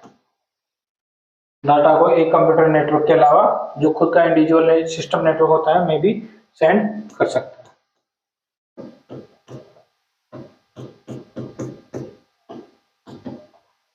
ठीक है, यहाँ तक आपको बी राउटर की एक लाइन समझ में कि जो हमारा डाटा होने वाला है उसको कंप्यूटर नेटवर्क के साथ साथ जो खुद का इंडिविजुअल सिस्टम नेटवर्क होता है उसमें भी डाटा को सेंड कर सकता है।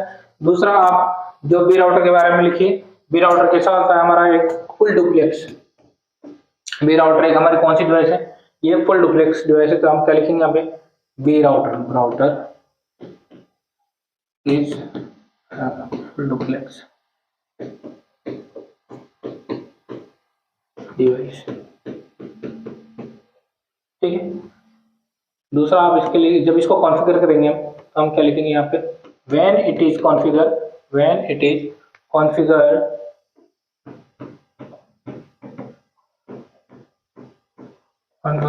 As a router.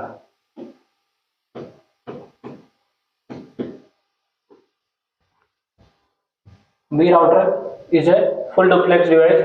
जब इसको एज ए राउटर की जैसे कॉन्फ़िगर किया जाता है and it is half duplex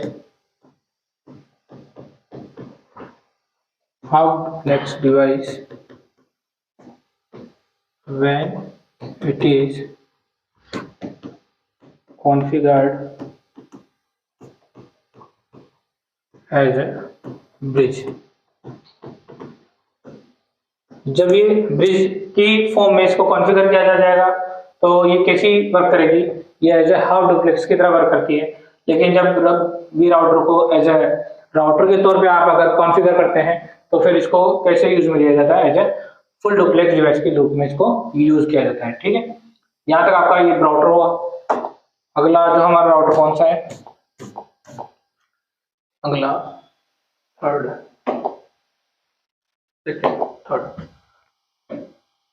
हमारे पास कौन सा है? Core router.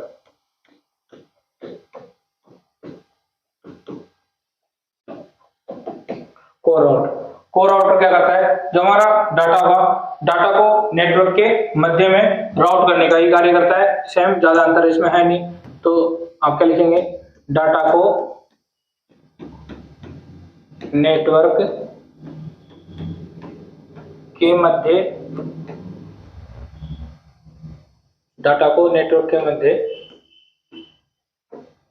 राउट करने का कार्य करता है।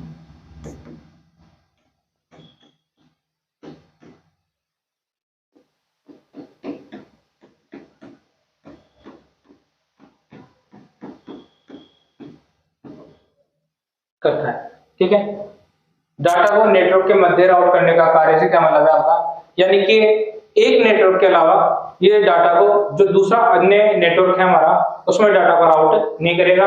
यानी कि हम यहाँ पे ये भी कह सकते हैं इसके लिए कि जो विभिन्न नेटवर्क हैं अलग अलग प्रकार के, विभिन्न नेटवर्क में नेटवर्क के मध्य राउट करने का कार्य नहीं करता है। डाटा को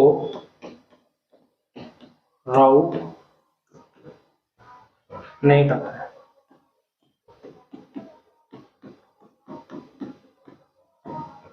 ठीक है, फोर्थ जो हमारी है, फोर्थ प्रकार का राउटर कौन सा हमारा? फोर्थ है एज राउटर। इन राउटर के आपसे नाम पूछे जा सकते हैं, बाकी जितनी चीजें हैं ये आपसे नहीं पूछी जाएगी एग्जाम में। सिर्फ राउटर के प्रकार में से कोई भी प्रकार आपसे पूछा जा सकता है। एज राउटर कैसा है हमारा? एक लो क्वालिटी का है, लो क्षमता वाला, लो क्षमता की डिवाइस है।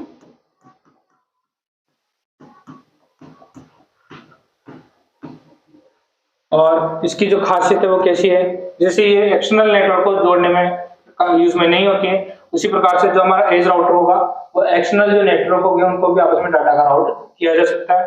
तो यहाँ पर आप क्या लिख सकते हैं कि एक्सटर्नल नेटवर्क में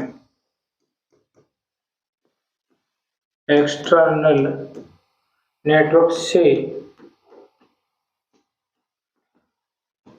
जुड़ने के लिए किसका यूज करेगी, बीजीपी का। यहाँ पर ये क्या करती है, एज जो हमारी एज राउटर है वो एक्सटर्नल जो भी हमारा नेटवर्क होने वाला है उससे अगर उसको जुड़ना है तो लो क्षमता का तो हो गया, एक्सटर्नल नेटवर्क से जुड़ने के लिए क्या करेगी, बीजीपी का उपयोग करती है।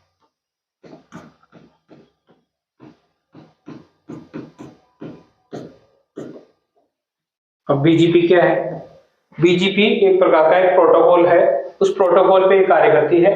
बीजीपी की जो हमारी फुल फॉर्म रहने वाली है वो क्या है, बॉर्डर गेटवे प्रोटोकॉल।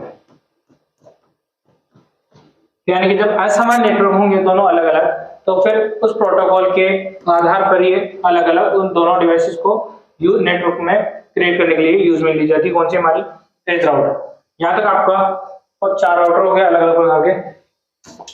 एक है हमारे पास कौन सा, 5th ब्रॉडबैंड है, ब्रॉडबैंड राउटर। ठीक है, ये क्या करता है, उच्च गति का आपको क्या देता है, इंटरनेट देता है। यानी कि आप क्या लिखेंगे यहाँ पे, यह एक उच्च गति का इंटरनेट है, उच्च गति का इंटरनेट कनेक्टिविटी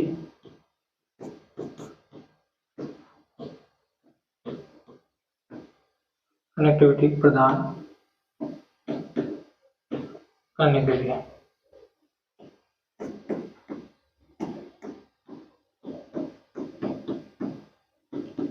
ठीक, प्रदान करने के लिए इसका यूज किया जाता है।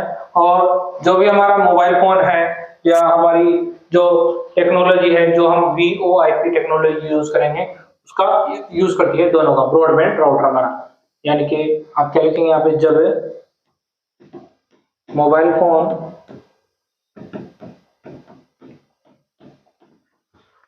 तथा VoIP जो टेक्नोलॉजी जिसका ये प्रयोग करता है ब्रॉडबैंड राउटर टेक्नोलॉजी का उपयोग करती है।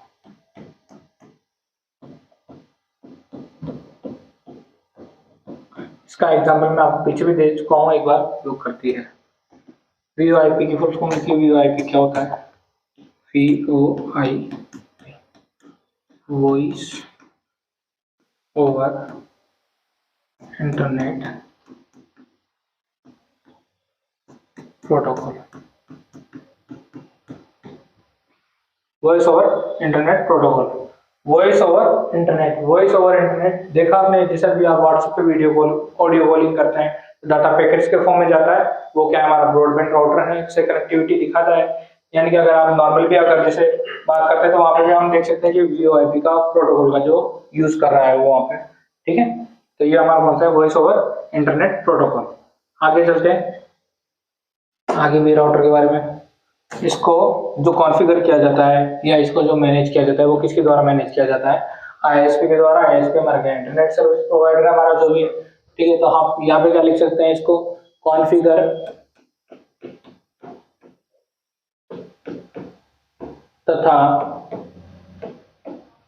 तथा मैनेज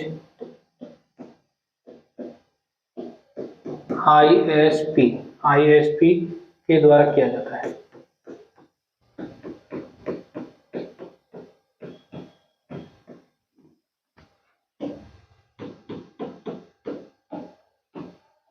ठीक है, यहाँ पे जो इसे और किस किस नाम से जाना जाता है, 2 अलग अलग नामों से हम इसको यहाँ पे और जानते हैं। हम इसको और क्या क्या कह सकते हैं, इसे ASDL, और इसी को हम DSL भी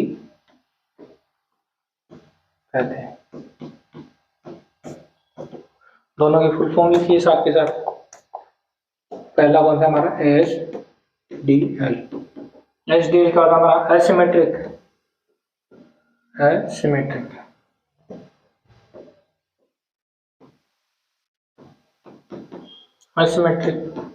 डिजिटल सब्सक्राइबर लाइन। और दूसरा हमारा कौन सा DSL।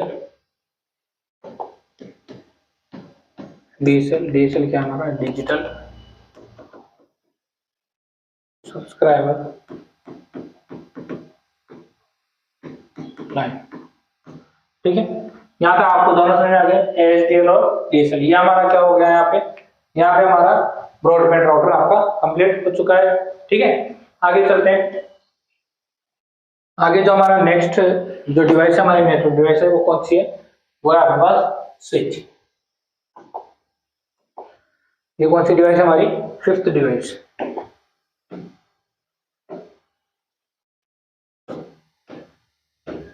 Fourth router, fifth device हमारे पास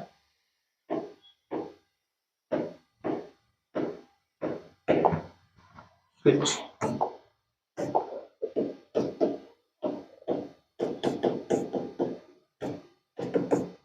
स्विच क्या करेगी? स्विच करने का कार्य करती है। उससे पहले आप यहाँ पे देखिए, जैसे मैंने आपको हब समझाया था उसी प्रकार से देखिए हब की जैसे ये देखिए यहाँ पे अलग अलग पोर्ट्स दिए हुए हैं आपको। ठीक है, ये क्या है? मल्टी पॉइंट डिवाइस है। कैसी है? Multi point device. कैसी है?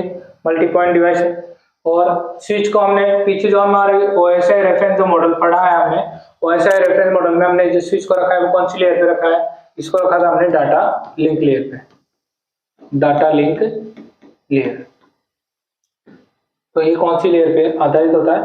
डाटा लिंक लेयर पे रखा गया है। जो हमारा स्विच होने वाला है उसका जो एड्रेस होगा वो एड्रेस कैसा होने वाला है? फिजिकल हार्डवेयर एड्रेस होगा, यानी कि इसको जो प्रोवाइड किया जाता है वो कौन सा है? एक मैक एड्रेस। मैक एड्रेस पर आधारित डिवाइस हमारे। और ये जो यूज करती है, ये किसका यूज करती है? ये करती है यूनिकास्ट का यूज करती है, यानी कि स्विचिंग में सिंगल चैनल को सेंड करने का कार्य करती है डाटा को। ये कैसी है? हमारी एक यूनिकास्ट डिवाइस है। कैसी है? यूनिकास्ट सिंगल चैनल पे काम करती है एक तरह से। तो हमारी कैसी यूनिकास्ट डिवाइस है एक तरह से। दूसरी जो हमारी ब्रिज होने वाली है, ये कौन सी डिवाइस है?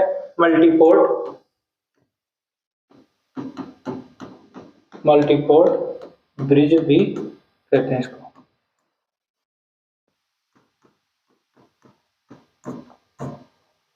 यहाँ पर जो हमारा स्विच होता है वो स्विच बेसिकली हब के जैसा ही होता है दिखने में, लेकिन इसका जो यूज किया जाता है वो क्यों यूज किया जाता है? ये जो हमारा जो ट्रैफिक रहने वाला है, जो डाटा का ट्रैफिक होगा, जो किसी भी एक पॉइंट पे हो सकता है, उसको क्या करता है? कम कर देता है डाटा ट्रैफिक को। तो डाटा ट्रैफिक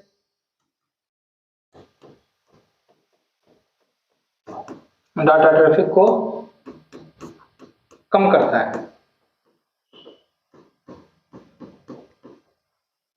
डाटा ट्रैफिक को कम करता है। और साथ ही में जो हमारे नेटवर्क से जो सिग्नल सेंड किए जाएंगे, ठीक है, या जो भी हमारे सिग्नल्स होते हैं उन सभी सिग्नल्स में जो नॉइसेस हो उत्पन्न होने वाली है, या उनका जो कोलिजन होगा आपस में दो तीन सिग्नल्स का, तो सिग्नल्स के जो सेगमेंट होता है ना, उस सेगमेंट्स को विभाजित करने का भी ये क्या करती है?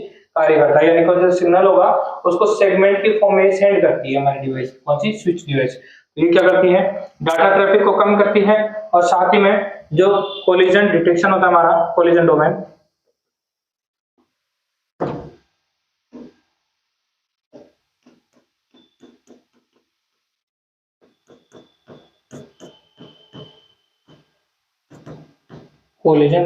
को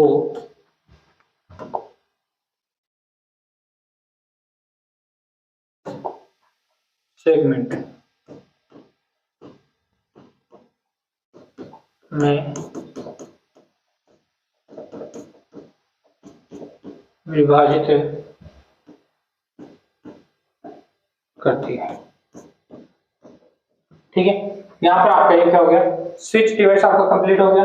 स्विच के बारे में ज्यादा कोई और बातें करने की है नहीं, इतनी ही नॉर्मल बातें होती है। अगली जो डिवाइस है हमारी, अगली डिवाइस कौन सी हमारी, अगली है हमारे पास ब्रिज। ये कौन सी हमारी, फिफ्थ और सिक्स डिवाइस कौन सी हमारी, ब्रिज।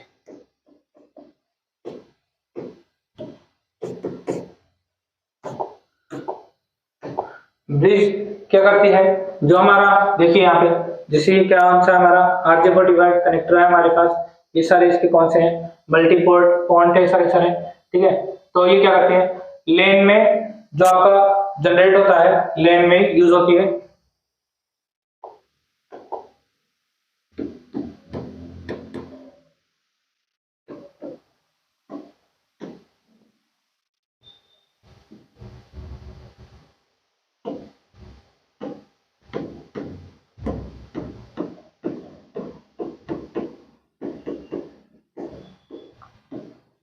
दूसरा आप क्या बोल सकते हैं, जो आपका जो ब्रिज होता है वो किस एड्रेस पे कार्य करती है, वो आपकी करती है मैक एड्रेस पे, इसका भी एक फिजिकल एड्रेस होता है। तो मैक एड्रेस पर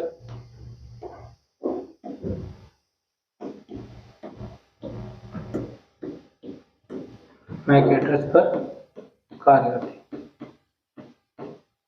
और जो आपकी ब्रिज जो डिवाइस है उसको OSI रेफरेंस जो मॉडल है हमारा, उस रेफरेंस मॉडल के अकॉर्डिंग इसको कौन सी लेयर पे रखा गया है, इसको रखा गया है डाटा लिंक लेयर। कौन सी लेयर पे कार्य करती है, डाटा लिंक लेयर पे कार्य करती है।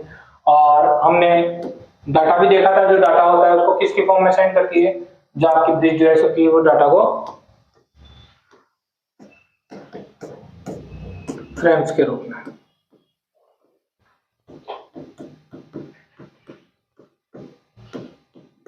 ठीक है, ये एक कैसी डिवाइस है, ये एक ऐसी डिवाइस है जो नेटवर्क होने वाले हैं हमारे, तो वो नेटवर्क अगर कैसे होते हैं हमारे, अगर समान होते हैं या असमान होते हैं तो किस प्रकार से जोड़ा जाएगा।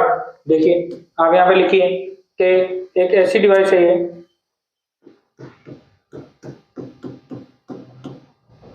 एक ऐसी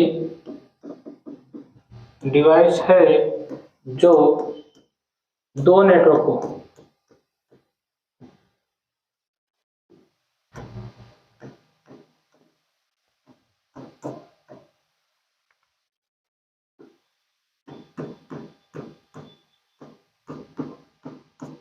आपस में जोड़ने का कार्य करती है।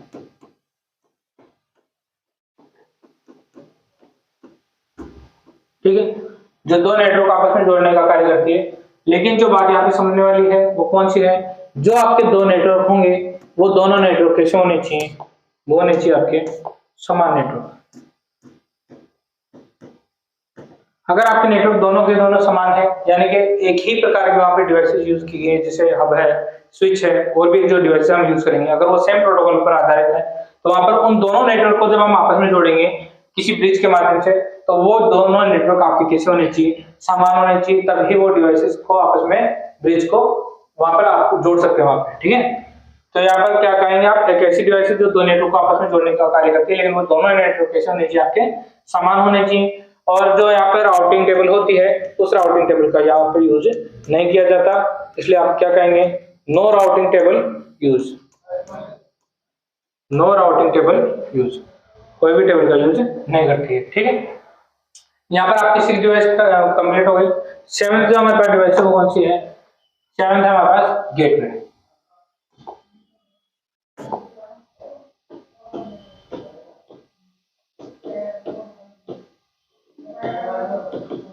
सेवन डिवाइस हमारे पास कौन सी है, गेटवे डिवाइस।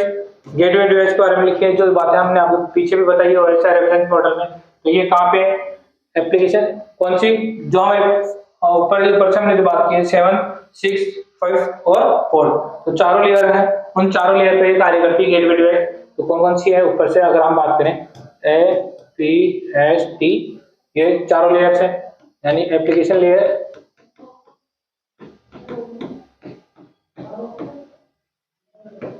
प्रेजेंटेशन लेयर,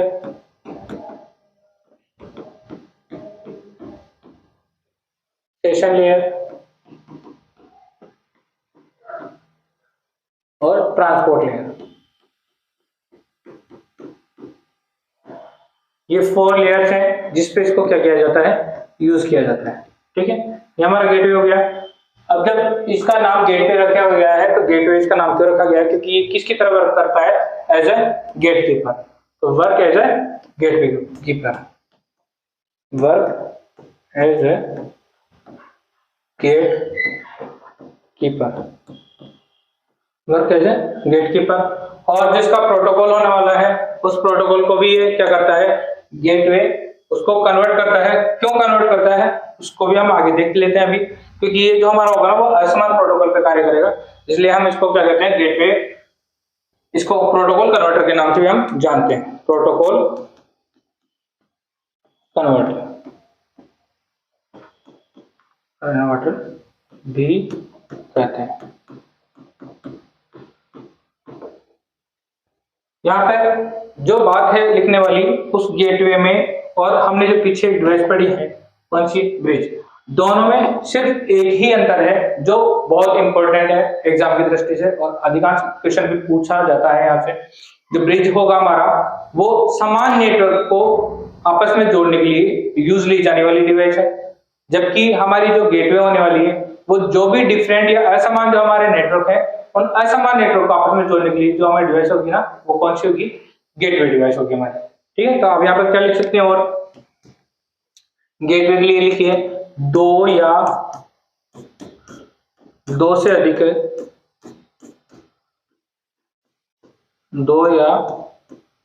अधिक संचार प्रोटोकॉल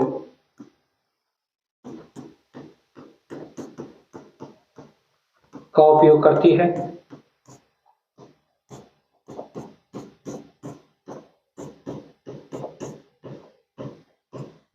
इसलिए ब्रिज तथा राउटर की तुलना में क्या होती है, अधिक जटिल होती है। इसलिए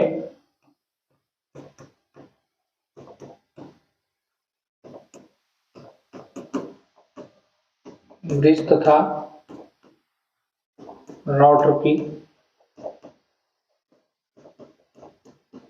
तुलना में अधिक जटिल होती है।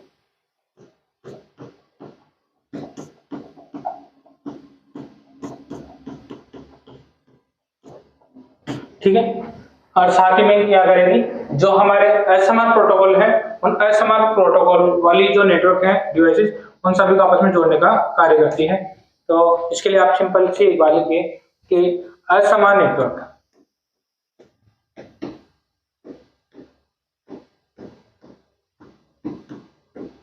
को आपस में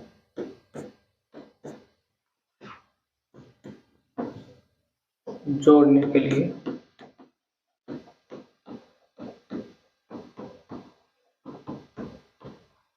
उपयोग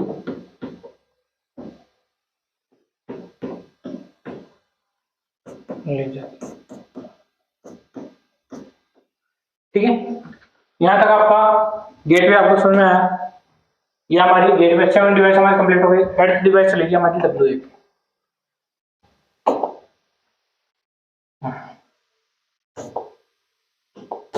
हेड डिवाइस हमारी WAP, हेड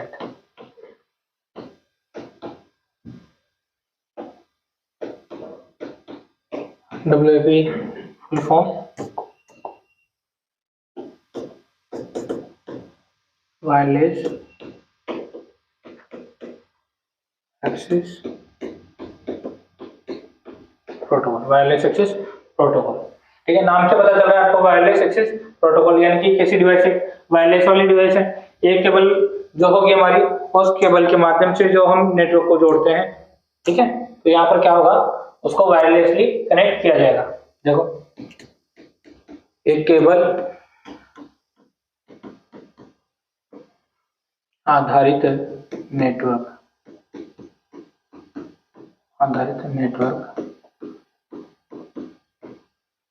से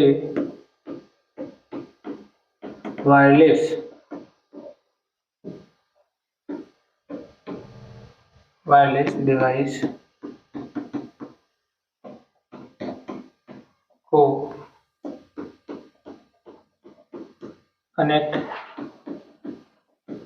करने के लिए ये उपयोग किया जाता है।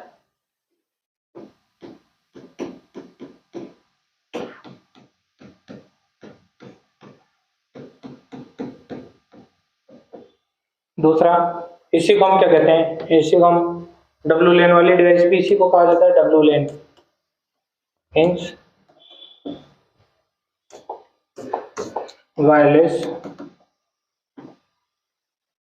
वायरलेस लैन लोकल एरिया नेटवर्क। ठीक है, डब्ल्यू लैन इसको कहा जाता है, इसी का दूसरा नाम है एक तरह से, और लिखिए आप इसके बारे में। और क्या ये कैसी हमारी केंद्रीय डिवाइस है, इसी की वजह से सभी को नेटवर्क प्रोवाइड होता है। ठीक है, तो ये हमारी कैसी केंद्रीय डिवाइस है, केंद्रीय डिवाइस। और क्या करती है, डाटा को ट्रांसमिट करने का कार्य करती है। तो एक ट्रांसमीटर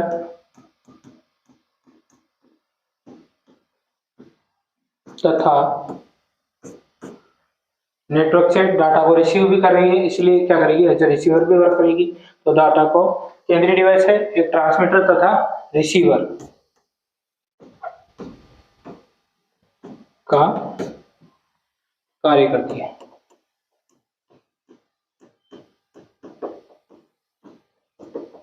यहां तक आपको बात समझ में आई, ये कौन सी हमारी WP वायरलेस एक्सेस प्रोटोकॉल। ठीक है, ये हमारी डिवाइस हो गई। इसके आगे चलिए, अगला जो हमारा है वो है रिपीटर।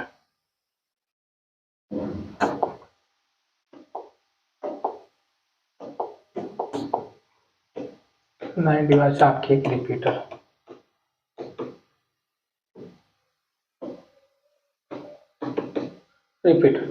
रिपीटर नॉर्मली आपको जो मिलती है वो राउटर की जैसे दिखने वाली एक डिवाइस होती है। रिपीटर के लिए आपका ज्यादा और कुछ यूज है नहीं। रिपीटर आपकी देखिए क्या करती है, तो सिग्नल को रीजनरेट करने का कार्य करती है। तो आप क्या लिखेंगे यहाँ पे, सिग्नल रीजनरेट का कार्य करती है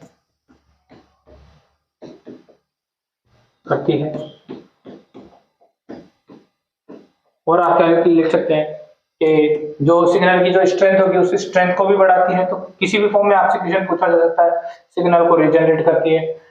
increase the strength of signal, increase strength of signal.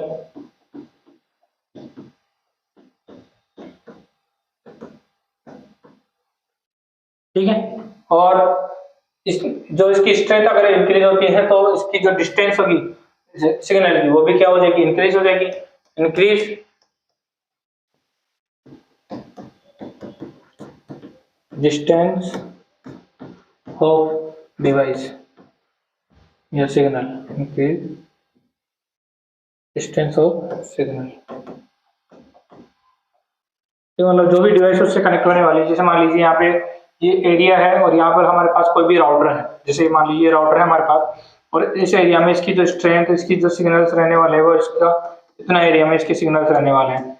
Repeater क्या करेगा, जैसे मान लीजिए यहाँ पे आते आते सिग्नल वीक हो जाते हैं, हम यहाँ पे एक डिवाइस का यूज करेंगे, वो कौन सी होगी हमारी रिपीटर। वो इस वीक सिग्नल को लेती है और रिपीट करेगी, रिपीटर की तरह रिपीट करके सिग्नल को बूस्ट करेगी, सिग्नल को रीजनरेट करेगी दोबारा से, और इसका जो एरिया होने वाला है उसको बढ़ा देगी। यानी कि अब इसका जो एरिया हो जाएगा वो इतना एरिया हो जाएगा, यहाँ पे रिपीटर है इसका इस एरिया में वर्क करने लग जाएगा। तो स्ट्रेंथ जो होती है हमारे सिग्नल की, उसी स्ट्रेंथ को क्या कर देती है, बढ़ाती है रिपीटर। ठीक है, रिपीट करने का कार्य करती है, इसका ज्यादा और कुछ यूज है नहीं। यहां तक आपको सारी डिवाइसेस समझ में आ गई। अब मैं आपको एक डायग्राम के माध्यम से एक चीज आपको समझाता हूं, जैसे आपने जितने भी डिवाइसेस पढ़ी हैं, इन डिवाइसेस को आपस में जब कनेक्ट किया जाएगा तो एक नेटवर्क बनेगा। वो नेटवर्क कैसा होने वाला है, उस नेटवर्क का प्रकार कैसा होगा, वहां पे डिवाइसेस को किस किस फॉर्म में जोड़ा जाएगा, तो वो हम एक डायग्राम के माध्यम से उस चीज को समझते हैं। ठीक है, वो डायग्राम हमारा देखिए आप, जैसे मान लीजिए यहां पर हमारे पास एक कुछ डिवाइस हैं अलग अलग। ये हमारे पास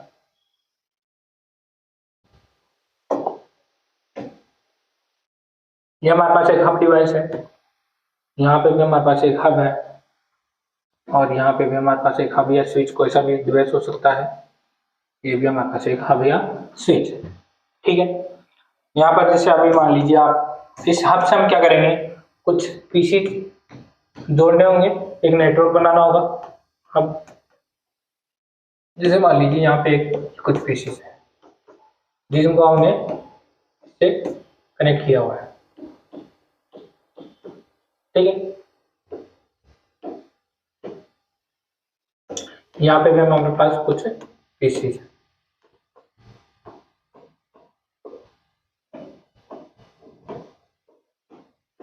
इनको हमने हब से कनेक्ट किया हुआ है आपस में, ठीक है। अब यहाँ पर जो हमारा ये लेन है इसको हम नाम दे देते हैं, जैसे ये क्या है हमारा लेन फर्स्ट। कौन सा है, लेन फर्स्ट।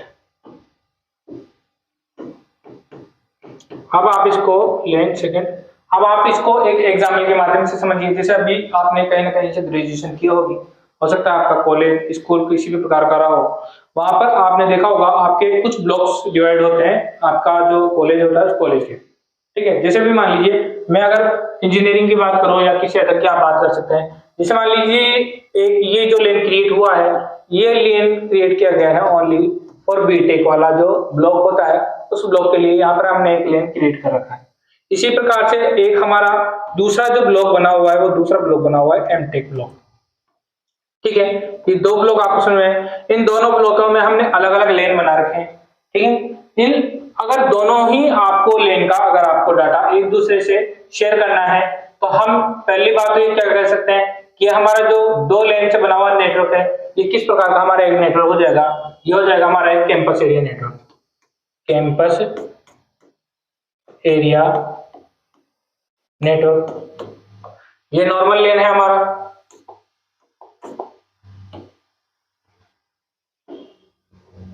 लेन फर्स्ट और लेन सेकंड। अगर हम पूरे की बात करते हैं कि हमारा कैंपस एरिया नेटवर्क हो जाएगा जब इन दोनों लेन को आपस में अगर हमें जोड़ना है, कनेक्ट करना है, तो हमें कौन सी डिवाइस का यूज करना होगा। यहाँ पे हमारे पास जो डिवाइस रहेगी यहाँ पे वो रहेगी हमारी ब्रिज, क्योंकि ब्रिज हमारी कैसी डिवाइस है जो समान प्रोटोकॉल पर कार्य करती है, यानी कि समान नेटवर्क होंगे तो उनको जोड़ने के लिए जो हमारे पास डिवाइस काम में आने वाली है वो कौन सी है, वो है हमारी ब्रिज। इन दोनों के लेन के जो प्रोटोकॉल्स हैं और ये दोनों जो नेटवर्क है वो कैसे नेटवर्क है, दोनों को दोनों समान नेटवर्क है। समान नेटवर्क आपस में कनेक्ट करने के लिए हमारे पास कौन सी डिवाइस है, ब्रिज। ब्रिज को हम इस डिवाइस से क्या कर सकते हैं, कनेक्ट कर सकते हैं यहाँ से। यहाँ पर जब दोनों आपस में क्रिएट हो जाती है, दोनों आपस में दोनों लेन जुड़ जाते हैं ब्रिज के माध्यम से डिवाइस से, तो ये हमारा जो कहलाने वाला है वो कौन सा है, हमारा कैंपस एरिया नेटवर्क। और जब कैंपस एरिया नेटवर्क को हम देखते हैं तो आपस में जब ये नेटवर्क में शेयरिंग करते हैं एक दूसरे से, तो ये हमारा किस प्रकार का नेटवर्क होता है, ये हमारा जो देखेंगे हम इसको कहेंगे हम इंट्रा नेटवर्किंग है। कौन सा है, इंट्रा नेटवर्किंग। ये हमारा इंट्रा नेटवर्किंग,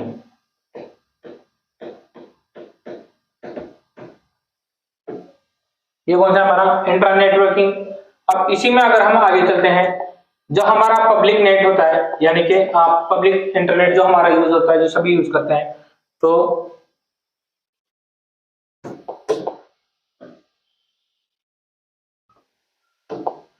ये हमारा क्या है, पब्लिक इंटरनेट।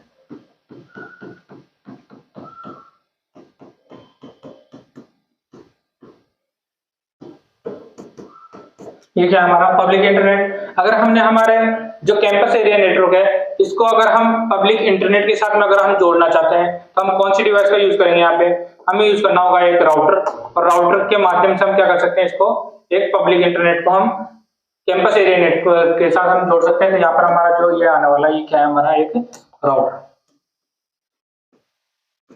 ये क्या है, राउटर हमारा। इस राउटर से हम क्या करेंगे, जो भी हमारी डिवाइस रहने वाली है उस डिवाइस को हम क्या कर सकते हैं, इस राउटर के माध्यम से जोड़कर उसको हम पब्लिक इंटरनेट प्रोवाइड करा सकते हैं। जैसे यहाँ से हम ब्रिज को हमने जोड़ा है राउटर के माध्यम से, ठीक है, और यहाँ से राउटर को हम जोड़ सकते हैं पब्लिक इंटरनेट के साथ। तो जब हमारे कैंपस एरिया को हमने किस नाम से जाना है, इंट्रा नेटवर्किंग के नाम से।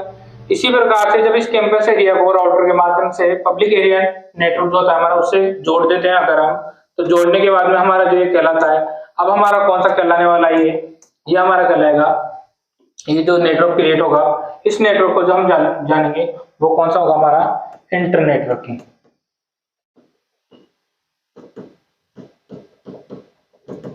ये कौन सा है हमारा इंटर नेटवर्किंग। यहाँ तक आपको बात समझ में आई। इसी की तरह से अगर जैसे मान लीजिए आप यहाँ पर हमारे पास कोई LAN है, जैसे हमारी कोई हब डिवाइस है या स्विच है,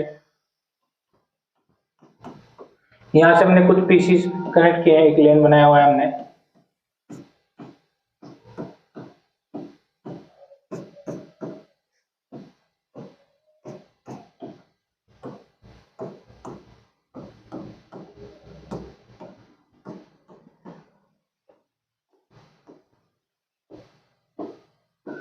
ये जैसे हमारा मान लीजिए लोकल एरिया नेटवर्क हमारा कौन सा LAN 3, ये हमारा LAN 3 है और ये हमारा LAN 4 है। यहाँ पर जब हमने बात की थी तो इसमें हमारा जो LAN था फर्स्ट और सेकेंड दोनों के दोनों कैसे नेटवर्क थे, हमारे समान नेटवर्क थे। और दो समान नेटवर्क को जोड़ने के लिए हमने किस डिवाइस का यूज किया, वो कौन सी हमारे पास ब्रिज डिवाइस है।